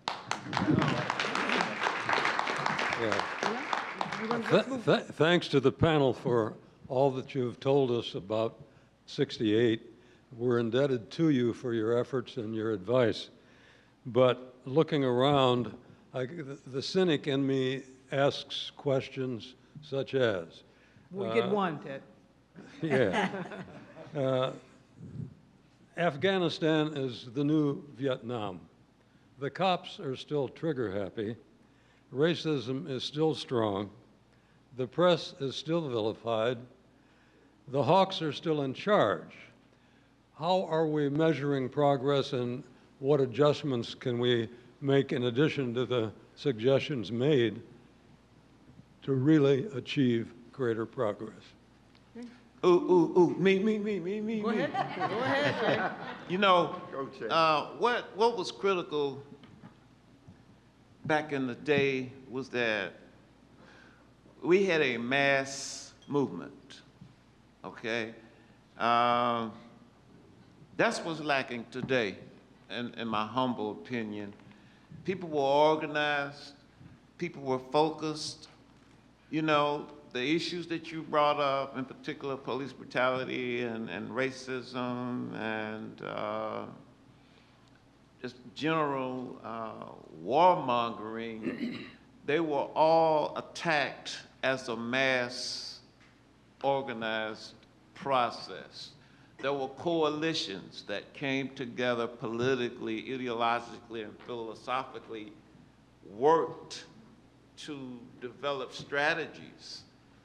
So when we look at what's going on now in terms of resistance, there's not a cogent, organized infrastructure in place. That is what's needed. That is what we had. That is what made us effective. You know, you gave a list of all the, you know, kind of downer things, you know. I think it's important that we see the progress that came directly out of 68 and the protests here. I think, for one thing, I think they were the first nail in the coffin of the Democratic Party machine here. That was followed by, as was the, you know, some of the terrible things that happened, like the death of Fred Hampton, the assassination of King. I think all that led to a movement that created the Harold Washington campaign and a lot of progressive things in the city. And so I think, you know, the struggle goes on. I mean, this is really the same struggle that's been going on in this country since, probably since the Civil War, you know, and pretty much the same forces going on, and there's no easy, quick victories. I think, and I'm not sure how you measure progress in that. Everybody's gonna have to think about that in their own terms. Cha-Cha? Yeah, I think that's a very good question. I just want to add my 2 cents. I agree with both Che and Michael. I think the mentality that we have today is a little different than what we had at that time. And I think that we're more individualist, more capitalism got the best of us. And so at that time, we were thinking more collectivist. And so like everything that went on, we supported. And so I look at the room and I look at the panel and we're a little aged a little bit. I'm for senior power. But we can't be preaching to the choir, just only to the choir. We have to find ways to unite with everybody. And we have Black Lives Matter and the Black Panther Party and the Young Lords and Occupy Wall Street, and all these movements need to coalesce. And we need to unite like we did then. And I went to demonstrations then, like if I was going to the movies, to, you know, or to a dance or something like that. And every day something was happening and I was there to support it. I don't care what it was. Like today we have a great leader or person that's leading us that's a great organizer, Donald Trump. And so anything that he's for, we are against. We had a slogan at that time, unite the many to defeat the few. We need to get to that slogan again today by Chairman Mao that we talked about. But we need to be more collectivist in our mentality. Great. Let's move over here. I want to add, I'm truly sorry that we didn't end racism in America, but we're still trying. And one other thing, we have to watch out for ourselves. We thought it was a great victory to elect Barack Obama, and he did many wonderful things, but we're still in Afghanistan because he made the fatal decision to stay. So we got to watch each other's ass. There you go. A historical question, really, for the organizers of the 68 DNC actions. It's been estimated that 1 in 6 protesters during that time, the estimate, I think, was originally came from Christopher Pyle, who was in Army intelligence at the time, and later served on the Irvin Watergate Committee. So that's an estimate that is out there. But in any case, there were 1 in 6 of the protesters were actually undercover agents, Army intelligence, Navy intelligence, FBI, whatever, you know. So the possibility exists that some of those most provocative acts that provoked action by the police were actually by police agents. That's a historical question which we can't, you know, really answer. But what I'm interested in is, at the time, did you think about that? Did you plan for that? And if not, you know, would it have made any kind of difference in your tactics? You know, we were aware of military intelligence, quite literally, particularly those of us who worked in uptown Chicago, where one of the early organizers was actually a military intelligence agent. And we were aware of the beginnings of the Red Squad and the gang units, both of whom worked together for infiltration. But don't be fooled. I mean, I don't think there were 1 in 6. I mean, maybe the first night when there were only 1,000 of us, but when there were 30,000 of us, no. What really, and let me tell you, to be quite frank, it felt good to fight back. Yep. Don't be fooled. When somebody picked up whatever they picked up from the garbage can and threw it back, we said, yes. And so did every kid who had been rousted on a corner for the last year and a half in Chicago at curfew time. We were young, we were part of a worldwide rebellion, and we were pissed. And we didn't do, you know, nope, we didn't shoot anybody, but, you know, it is not that much fun getting trampled on or getting hit with a billy club. And so when one of us in our number fought back, threw whatever piece of garbage we found in that garbage can, I said, right on, I'm right with you, and let's have some fun. Whenever a lot of people came to crash at the SDS office that summer, some young kids from Michigan and Ohio left home, hitchhiked to Chicago to be part of it. A lot of them came into our office. We knew that some of those people were infiltrators or what have you. We gave them newspapers and put them out to work, gave them a broom or a mop, told them to clean up the bathroom, whatever. We also took precaution to make sure that you know, that are people in our inner circles were aware and were cautious about what they did. So, I mean, you can't help that, but you still can build a movement even though you know, the enemy is infiltrating you. The big problem was that some of those enemy infiltrators were responsible for the murder of Fred Hampton. And that's something we'll never forget.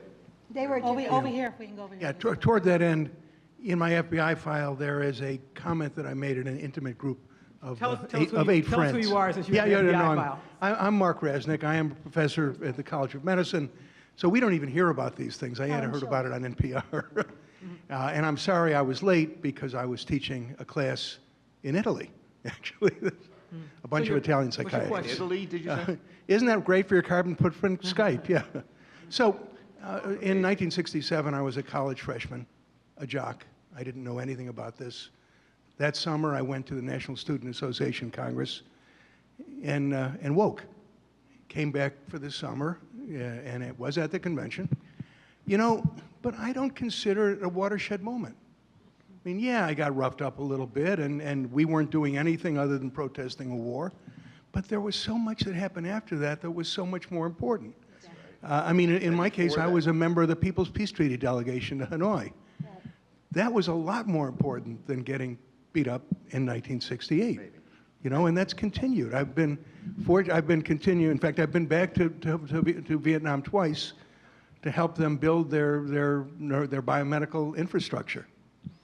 Spending a lot of time in Cuba recently, working with Cuban neuroscientists, because taking what I do in my day job and trying to use it for progressive causes. And I think if we all do something like that, if we all try and incorporate what and I could kid myself by saying I'm good at it, but at least use that towards the end, that maybe we can make some progress. And I'm wondering, how do you feel about that? How do you feel about the idea of the watershed event versus afterwards? In response to that, there wasn't really a watershed event. It was more important things that happened later. I think before and after. I mean, I think it was a transformative period.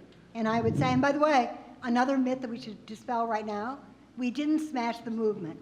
After 68, the anti-war movement and the civil rights movement and the Black Panther movement and the Latino movement grew and grew and grew.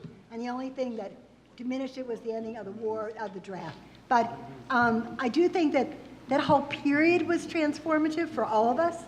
The music, it determined a lot of what we did for the rest of our lives. Not that week, but that period. Go. Yes. Yes, sir. Good morning.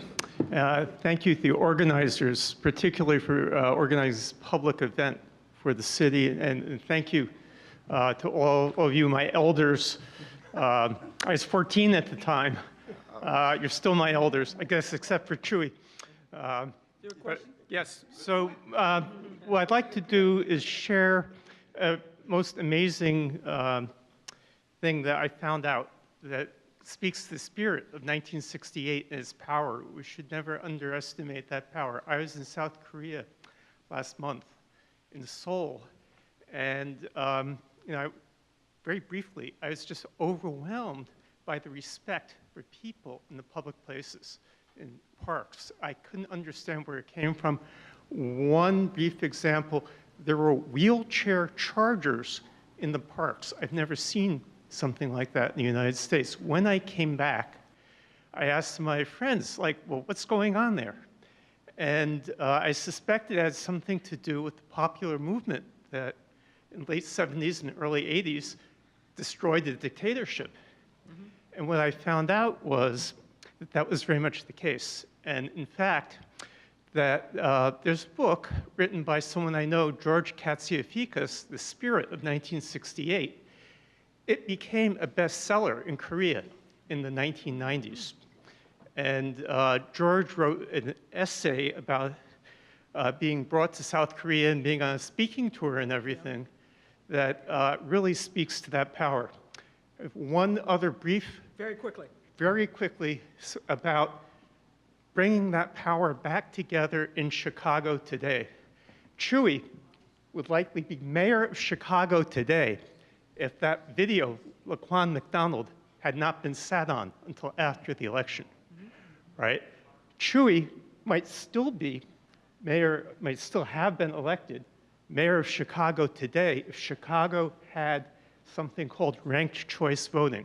And the reason I bring it up is because this week is possible, we don't know for sure, that a resolution will be introduced in the city council to put on the February ballot a referendum on instituting ranked choice voting in Chicago.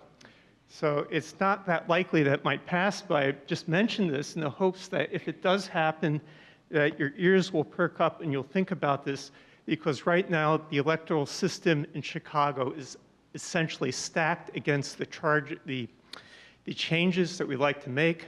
And like Chewy, ran for Congress rather than try and run against Rahm, again, for a reason. Ranked choice voting could change that a lot because you don't have a runoff. In the election itself, you rank the candidates, and it makes it much easier to build a coalition. Right. So thank Great. you. Thank you. Sorry Thanks to for go the on a point. bit. Yes. Thank you. Okay, some subjects to bring up. Civil liberties went through a lot of changes as a result of what happened in '68. Also theater, and I kind of bring them up both at the same time because my own experience was over at the Michael Todd Theater, where the Goodman is today. There was a class action lawsuit by people over there who were attacked when a demonstrator was pursued into the theater, beaten, and customers waiting in line and people coming out were also. My father, Morrison Rudner, and I were in the center of the theater during the last 10 minutes of a nice little movie called 2001: A Space Odyssey. Kind of lost in the psychedelics of it all. And we heard first a crash, which was the candy counter being smashed. And the person who was smashed against it had cuts, and she screamed. And I was 16, I was trying to pay attention, quiet, I'm trying to watch a movie, And then we were asked by the management before the reels were done to leave the theater. And the first thing I'll tell you, You got to bring this around. So what are you trying to? What's so your I'm point trying about to telling finish the the story? First thing that got hit was my McCarthy button, and then the back of my head. And the next thing you know, my father was holding me and having me count his fingers and coming to. And then he had me perform a zigzag down the street. I asked him afterwards, why the zigzag? And he said, so machine gun bullets couldn't hit you. Okay. And, but at any rate, that was, it did lead, along with other lawsuits, including Michael Todd Theater, to a successful, by the way, class action lawsuit. And so I'd like to see if we could do a follow-through to talk about civil liberties and such things as suits and how they change things. Also, the reaction to theater. I have to stop you there because we have a lot of people waiting. Does anybody want to comment on that, or? No, let's move on. Yeah. Okay. Yes. Good point, though. Thank you. Thank you. Thank you so much for being here, everybody, and for putting this together. I keep hearing a couple things being repeated, and this is kind of a repetition of your question, but talking about the youth and being excited to see youth here. But I have to say, I'm a bit cynical that I don't see more young people here listening to you today. And I come from the political science department, and I see a few of our undergrads here, but to not see more political scientists here and interested in politics. So my question is sort of any advice you have in terms of raising political consciousness, particularly like a collective political consciousness. They may not be here, but for those of you who were at the 2 women's marches, there are hundreds of thousands of young women and some young men there. They may not think we have anything to teach them, but I know whatever we do, Chicago Women Take Action, we get hundreds of young women. And I think Joanna, his daughter's program, Girl Talk, gets thousands of listeners. I think young people are very active, very, very active, and we need to listen to their forums. Now, does every moment last? I mean, I think the challenge with the demonstrations of today is to figure out how to make that moment last. We were luckier. We did not worry about jobs. We lived, it was easier to live when we were 21 than it is for you guys today. So how to keep it alive between demonstrations is the issue. And to your point, I think part of your question was about why are they not here, and how do we raise the issue of how do we raise consciousness, not for those who maybe weren't at that march.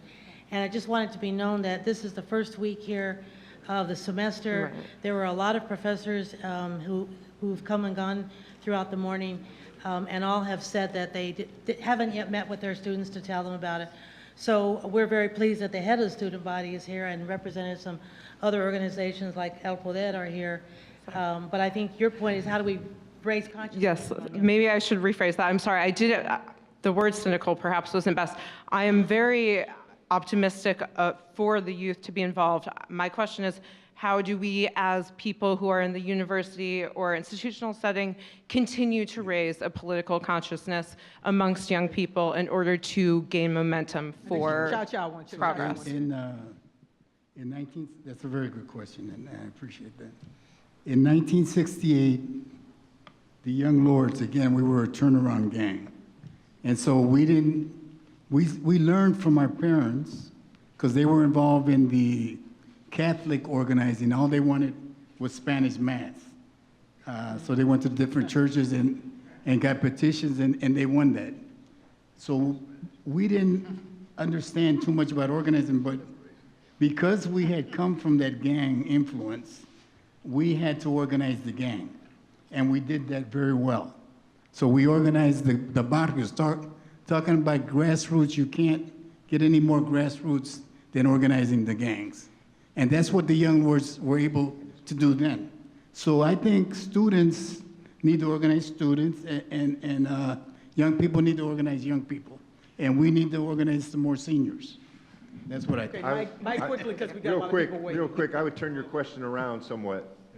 There's a dynamic youth movement in the country right now here in this city, and I would also ask how veterans from '68 get there, not just how they get here, and also ask people to remember that in '68 we were a youth movement, and we called ourselves the New Left, and as distinct from my parents' left. I was a red diaper baby, you know, that's what they called us.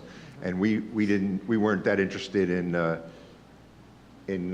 coming to their events or hearing them sit up and speak like this. We were out doing our thing. So it's our responsibility to try to figure out ways to connect with that movement that exists now and learn from it. Great point. Young lady.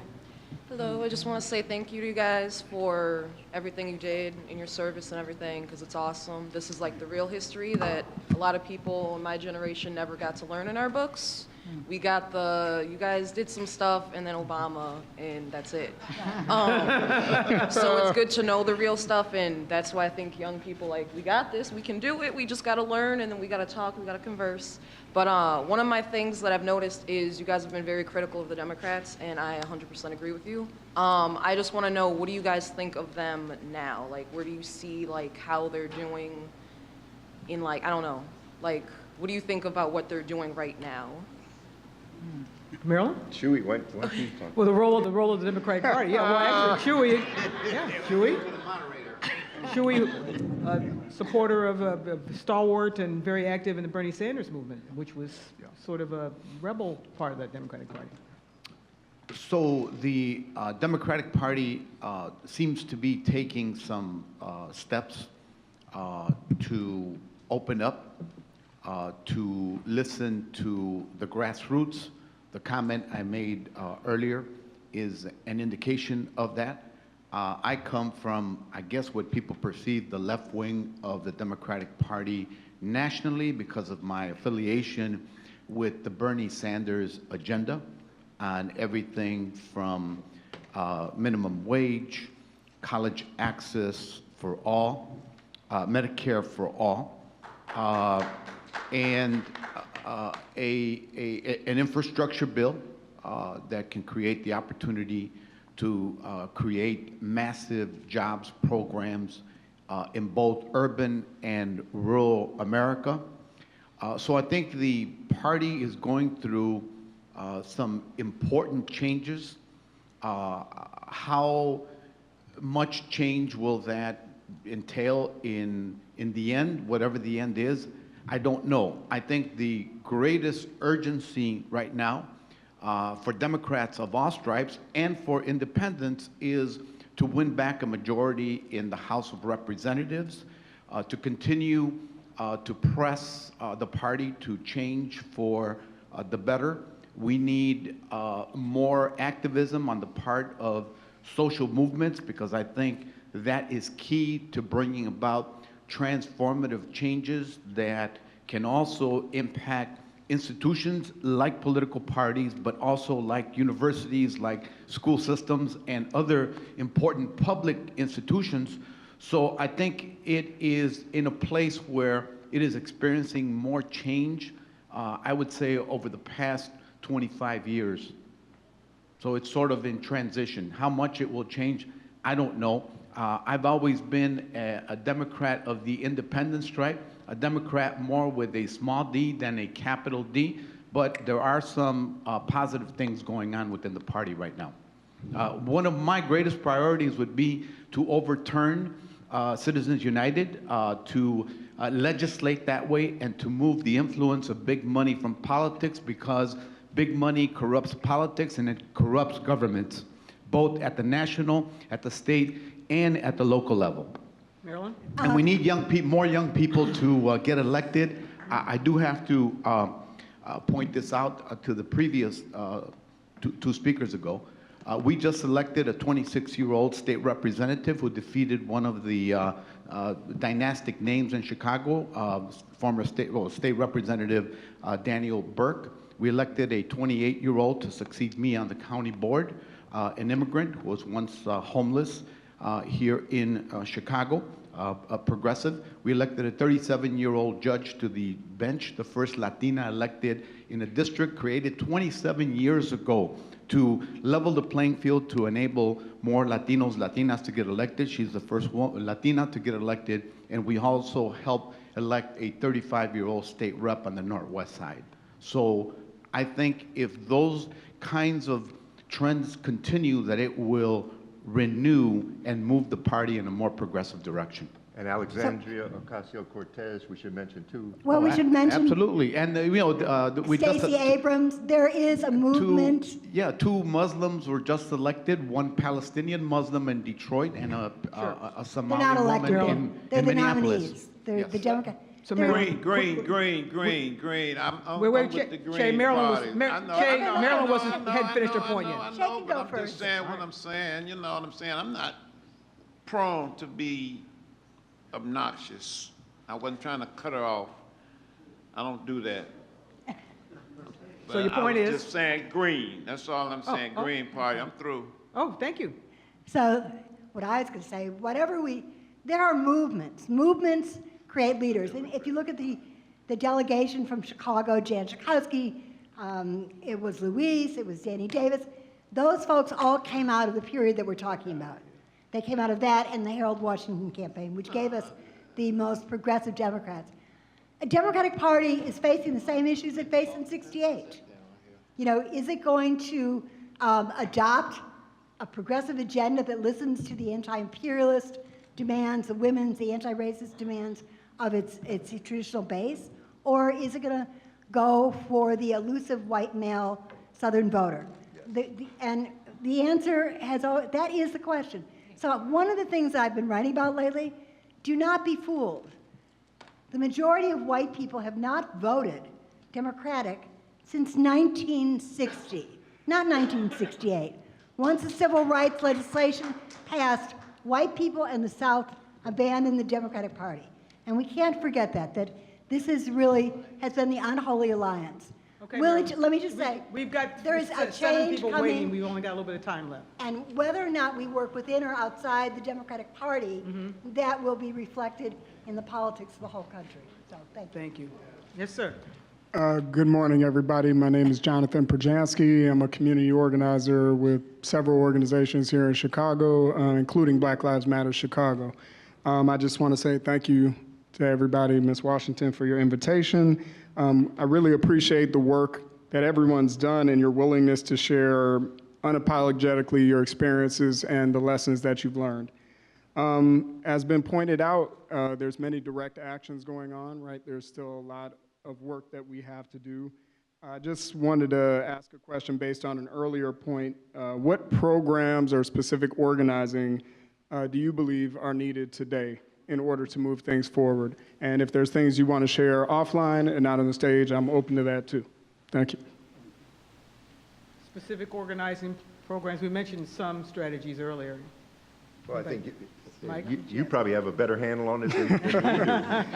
I mean, you know, the stuff that Black Lives Matter folks are doing, the movement against against police murders, the economic struggles around education, which I've been involved in, but the Chicago Teachers Union and the union movement in general, which is under tremendous assault right now. I think those are all, Yes, sir. those are all important. I think the point is to, somebody said this, cast your bucket down where you are. And people are struggling all over this city.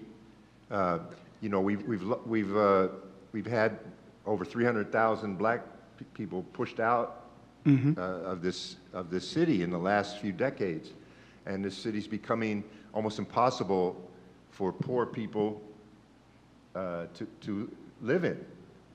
So that phenomenon that's going on right now, the changes in the city are both pushing people out, but also generating new movements all the time. And young people especially, just like we had to do in '68, are trying to envision a society and a world that they want to grow up and live in. And that is what creates these youth movements, you know, that Chewy was reflecting on a little while ago. So I don't think there's any specific one issue or two issues, you know, that are strategically more important than others.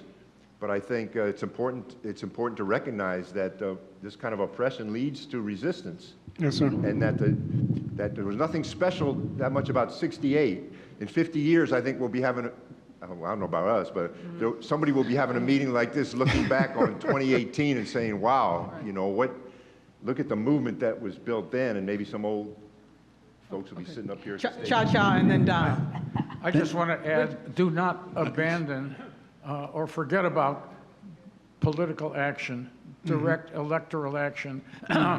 Back well, as long as I can remember, there's always been a faction of social movements that say politics doesn't count. Politics does count. I think that's where we are going to be able to stop Trump. And I heard people in the Occupy movement echoing things I heard in '68. And I still hear people saying, well, you know, we're a social action movement and politics doesn't work. Politics is the ultimate way I think it's going to work. Cha-cha, quickly, and then we'll move on. Thank you very much for your work with Black Lives Matter. We appreciate that continuation that is going on. I think we have to be very clear on what our mission is, because we got a lot of people. We opened the door back in the '70s for electoral politics. We saw that as part of our struggle, as part of the people's struggle. But a lot of people, especially in the Latino community, I can speak for that, didn't really understand what we were trying to do. They thought we were trying to look at pretty faces, that we wanted to elect some actors or some pretty faces. But what we wanted was to empower the people. We wanted a people's revolution. And that's our mission, it's a people's revolution. So we need to keep that focus, that we're all working for the same common thing, is to empower our people, the people that have been marginalized, the people that have been oppressed. That's really what we're about. We're not about electing anybody or for sure not keeping the Democratic Party the way it is, or the Republican Party. Okay. You know, we're trying to make a people's revolution, and that's been the same goal. Are you saying that Chewy's not a pretty face? I wouldn't say that, Chewy. Or Cha-Cha. If I could, Ms. Washington. Jay, you're a pretty face too. Ms. Washington, if I could, I did want to share with them, to Mr. Closkey's point, there is a, well, to all your points, there is a coalition called the Lift the Ban Coalition that's fighting for rent control throughout the state of Illinois to help stop all the push of gentrification that we see happening. We're fighting as a part of a coalition fighting for a people's consent decree right now. And of course, September 5th is the first day of the trial for Jason Van Dyke, the killer of Laquan McDonald. There's a press conference going on this morning about large actions taking place that day. So thank you all for everything. Thank you. A lot of work to be done. Yes, sir. Hey, my name is Josh Fox. I'm one of the organizers of Indivisible Chicago. I was also raised by parents who were very involved in the 60s, and my dad and my aunt were at the convention. I'm just thinking about connecting today and 50 years ago, and thinking about Indivisible, which has a lot of peer other groups who are similar in that they're made up of people who weren't necessarily very involved or very engaged politically before. And I think another defining characteristic of the people in these groups is we're pretty middle class. There's a lot of white people.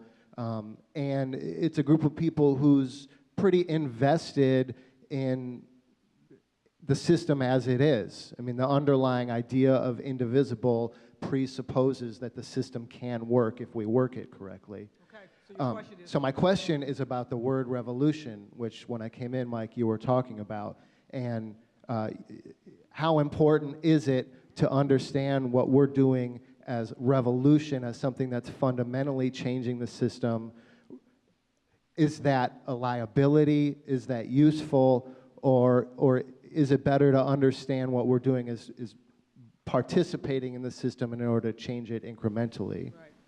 The word revolution, conceptualized, means change. Okay, Malcolm X made a very prolific statement, you know, when he said the ballot or the bullet, in reference to the concerns that poor and oppressed people had in this country. I think what you guys are doing is very critical. It falls in line with processing a mass movement, okay? What we did back in the day is analogous in a couple of ways in terms of what you're doing. You know, working with groups like Black Lives Matter, you know, Indivisible, the Green Party, the left wing of the Democratic Party, however you want to say it, you know, coming together to change the colonial, imperial powers that exist. One of the things you have to understand that we in the Black Panther Party were anti-capitalist, okay? And sometimes that gets away from people because it's not talked about enough, but that was our whole agenda. So anything that you're doing to bring about the end to this capitalist, imperialist, colonial power is a great thing. Yeah, but I guess what I'm saying is I'm not sure that that's what people understand what they're doing who are a part of Indivisible. Neither do we. I mean, so we were not born, Michael was, a red diaper baby. But those of us who became involved in the civil rights movement or the anti-war movement were believers in the system in the beginning. And those of us who became revolutionaries out of a process of analysis. I mean, okay, so we're against the war. Why is there a war? We're against segregation and occupation of Black people's lives. And so we began to develop an analysis. They're not in opposition. Most people are not born revolutionaries. They become revolutionaries when the system they're trying to change proves incapable of change because of its fundamental operation and precepts. So I wouldn't worry about it. one thing you really have to worry about as an organizer is not to separate yourself from the mass movements in which are absolutely necessary for you to exist and succeed. As we used to paraphrase an old Smokey Robinson song that said, you can tell from the look on my face that I'm rapidly losing my base, tracks of my tears. So keep your base and move it along. Okay. Yes, sir.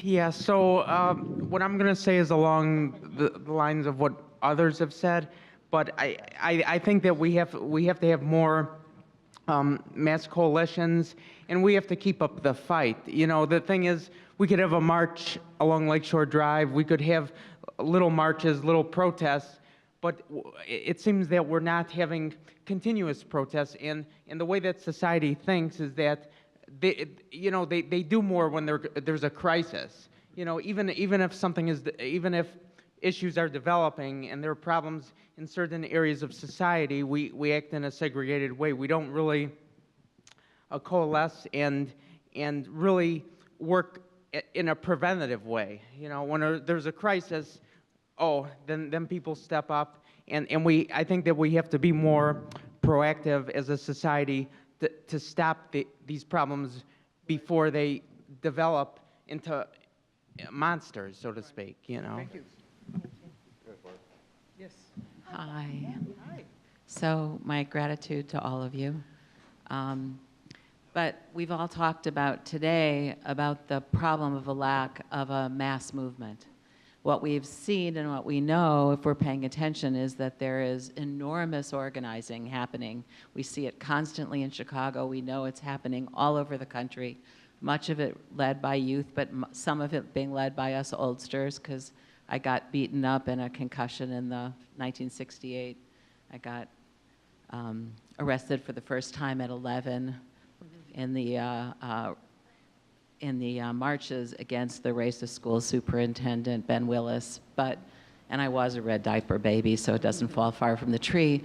But the larger question is, as the man just talking about Indivisible and other people talking about Black Lives Matter and all kinds of other organizing, is it possible now to have and to agree that we're going to that we could have a huge mass movement? We could give it a name. We would know that we don't all agree with absolutely everything. There'll be people who want prison abolition, and there'll be people who want prison reform. There'll be Me Too people. There'll be all kinds of people which may not agree on everything, but and some people will be small d's, some people will be independent, and some people will be doubtful about electoral politics, all of those things, but under something large.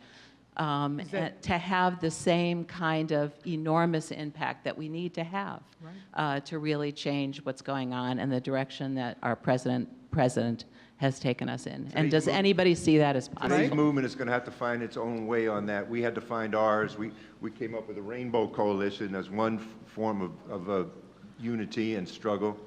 And I don't think there's anybody up here who can answer the question in a second about how you build a mass movement. But some of it is like, you've talked about relationships, and we know that relationships, and if we could have relationships with people who we don't see entirely eye to eye with, and imagine, as Marilyn suggested, that we will grow in our analysis as we work with each other, but we sort of need to name something if that's possible. There is an irony. I mean, there really is, even in the women's movement and the marches, the two marches, ironically, and understand, there has never been a bigger mass movement. What is true, there's never been more demonstrations, more people involved than there is today. There's no question. And no, there's never been a time where it's been easier to communicate. We did not have Facebook. You may not know this. That said, I am also struck by the sectarianism, even within the women's movement. So there was a split in the January women's marches between three groups. I think it's hard. Mike's right, we can't do it. But I think that what my interest is in growing the particular movements with the belief that somehow from that will emerge, unless we all want to be killed, that kind of unifying force eventually. Or we'll lose again. I just want to add, the thing that's been resonating with me for several years is that there's lots of ways for people to get involved. And what we need to learn on sort of the left side is we have to stop eating our own. Right. And I think what the Republicans have shown to a certain extent is that they know how to go underground and organize for the right time. And they seem to have a way of unifying themselves where we have sort of split off and we eat our own. So we have to really embrace differences under, I think, Barbara, this big banner of sort of what are our big goals. We have the opportunity right now to figure it out because we have kind of a common enemy. We just have to figure out how to not eat each other up as we sort of figure out how to get rid of that common enemy. I ain't eating nobody. Yes, sir.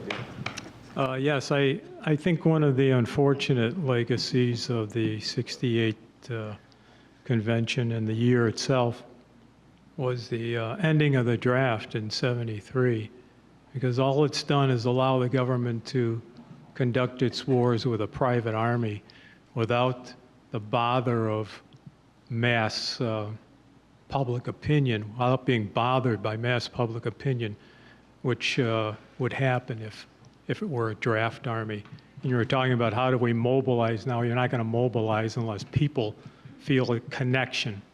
And right now, I don't think they feel a connection with wars that have been going on for 17 years, such as it is in Afghanistan. That's all. So you're saying that you think ending the draft was a bad thing? I think the draft was a good thing. I don't think conducting wars with a private army it allows the government to conduct private wars, wars with a private army. I actually agree with you about the draft, but for different reasons. But I mean, I think that on the other hand, don't be fooled that women in this country are totally alarmed that the very real spectrum in 39 states of not having reproductive freedom, not being able to get a legal abortion, the threat of death right in front of our faces, particularly for poor women, and we are 54% of the population, is even bigger than the draft. That's one. And I think that African Americans and immigrants really get it, that Trump's attack, and the Republicans, he is their spawn, he is not separate from them, attack on voting rights and immigrants is an attempt to maintain white supremacy, to maintain the power of a small, the minority of people who are old and white. And I think women and people of color are really quite cognizant of that threat, and therefore why we're the biggest forces in organizing. My name is Susan Oppenheimer. It was Sue Muneker. I lived as a young adult in Lincoln Park and worked with a lot of the young lords. My job was to get dressed up and take young boys to court and give testimony to them to try to get them out of the system before they got in. There were lots of, that's the kind of level of specificity of what you do in the beginning at the ground level to build your movement. I think that the most powerful thing to me about '68, about the movement at that time, was were the multiple issues around which there were individual movements. The women's movement, the civil rights movement brought me into the women's movement. The civil rights and women's movement brought me into the anti-war movement. I joined SDS, and then my life went on from there. We here have lots of movements going on. We have more of what the Black Lives Matter women call intersectionality than we even had, I think, in the '60s. So the potential for having a large movement, I think, it's happening in individual places.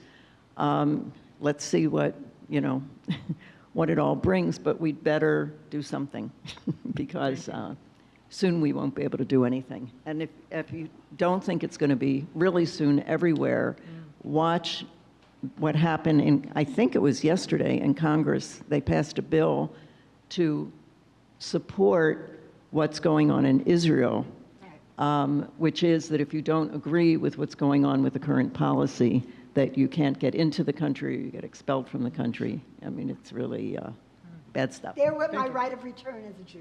Okay, gone. Yes, sir. Hi.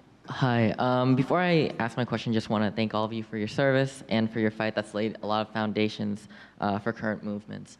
So since 1968, the U.S. has become much more diverse with influxes of new groups that, because of their newness to American society, do not have a history of organizing within the American political context. For Southeast Asian communities, we've recently witnessed deportations of Vietnamese and Cambodians, continuing poverty, and police murders of Vietnamese American Tommy Lay by Seattle PD.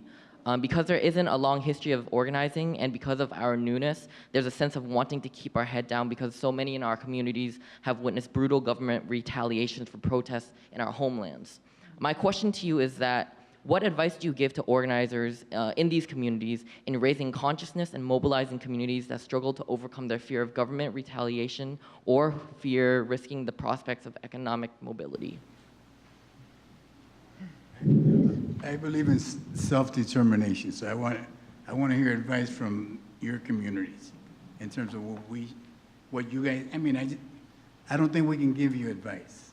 I would never give Che any advice. Believe me, he wouldn't take it anyway. Hell no. But that's what we would say in 1968 is if you have an issue in terms of the African American community, you take care of it there. And we will take care of it in the Latino But community. how did you convince other Latinos to be brave? I think To be brave, is that the question? Yes, that really is the question. To be brave or to be organized? To be brave. I don't know how to, I don't know how to, you know, Okay. people are talking about surveillance, and I've never had that stop. We haven't had that stop in our movement. We're still under surveillance. We're under surveillance in this room. You know, so you know, that has never, we have the Patriot Act. They have computers now.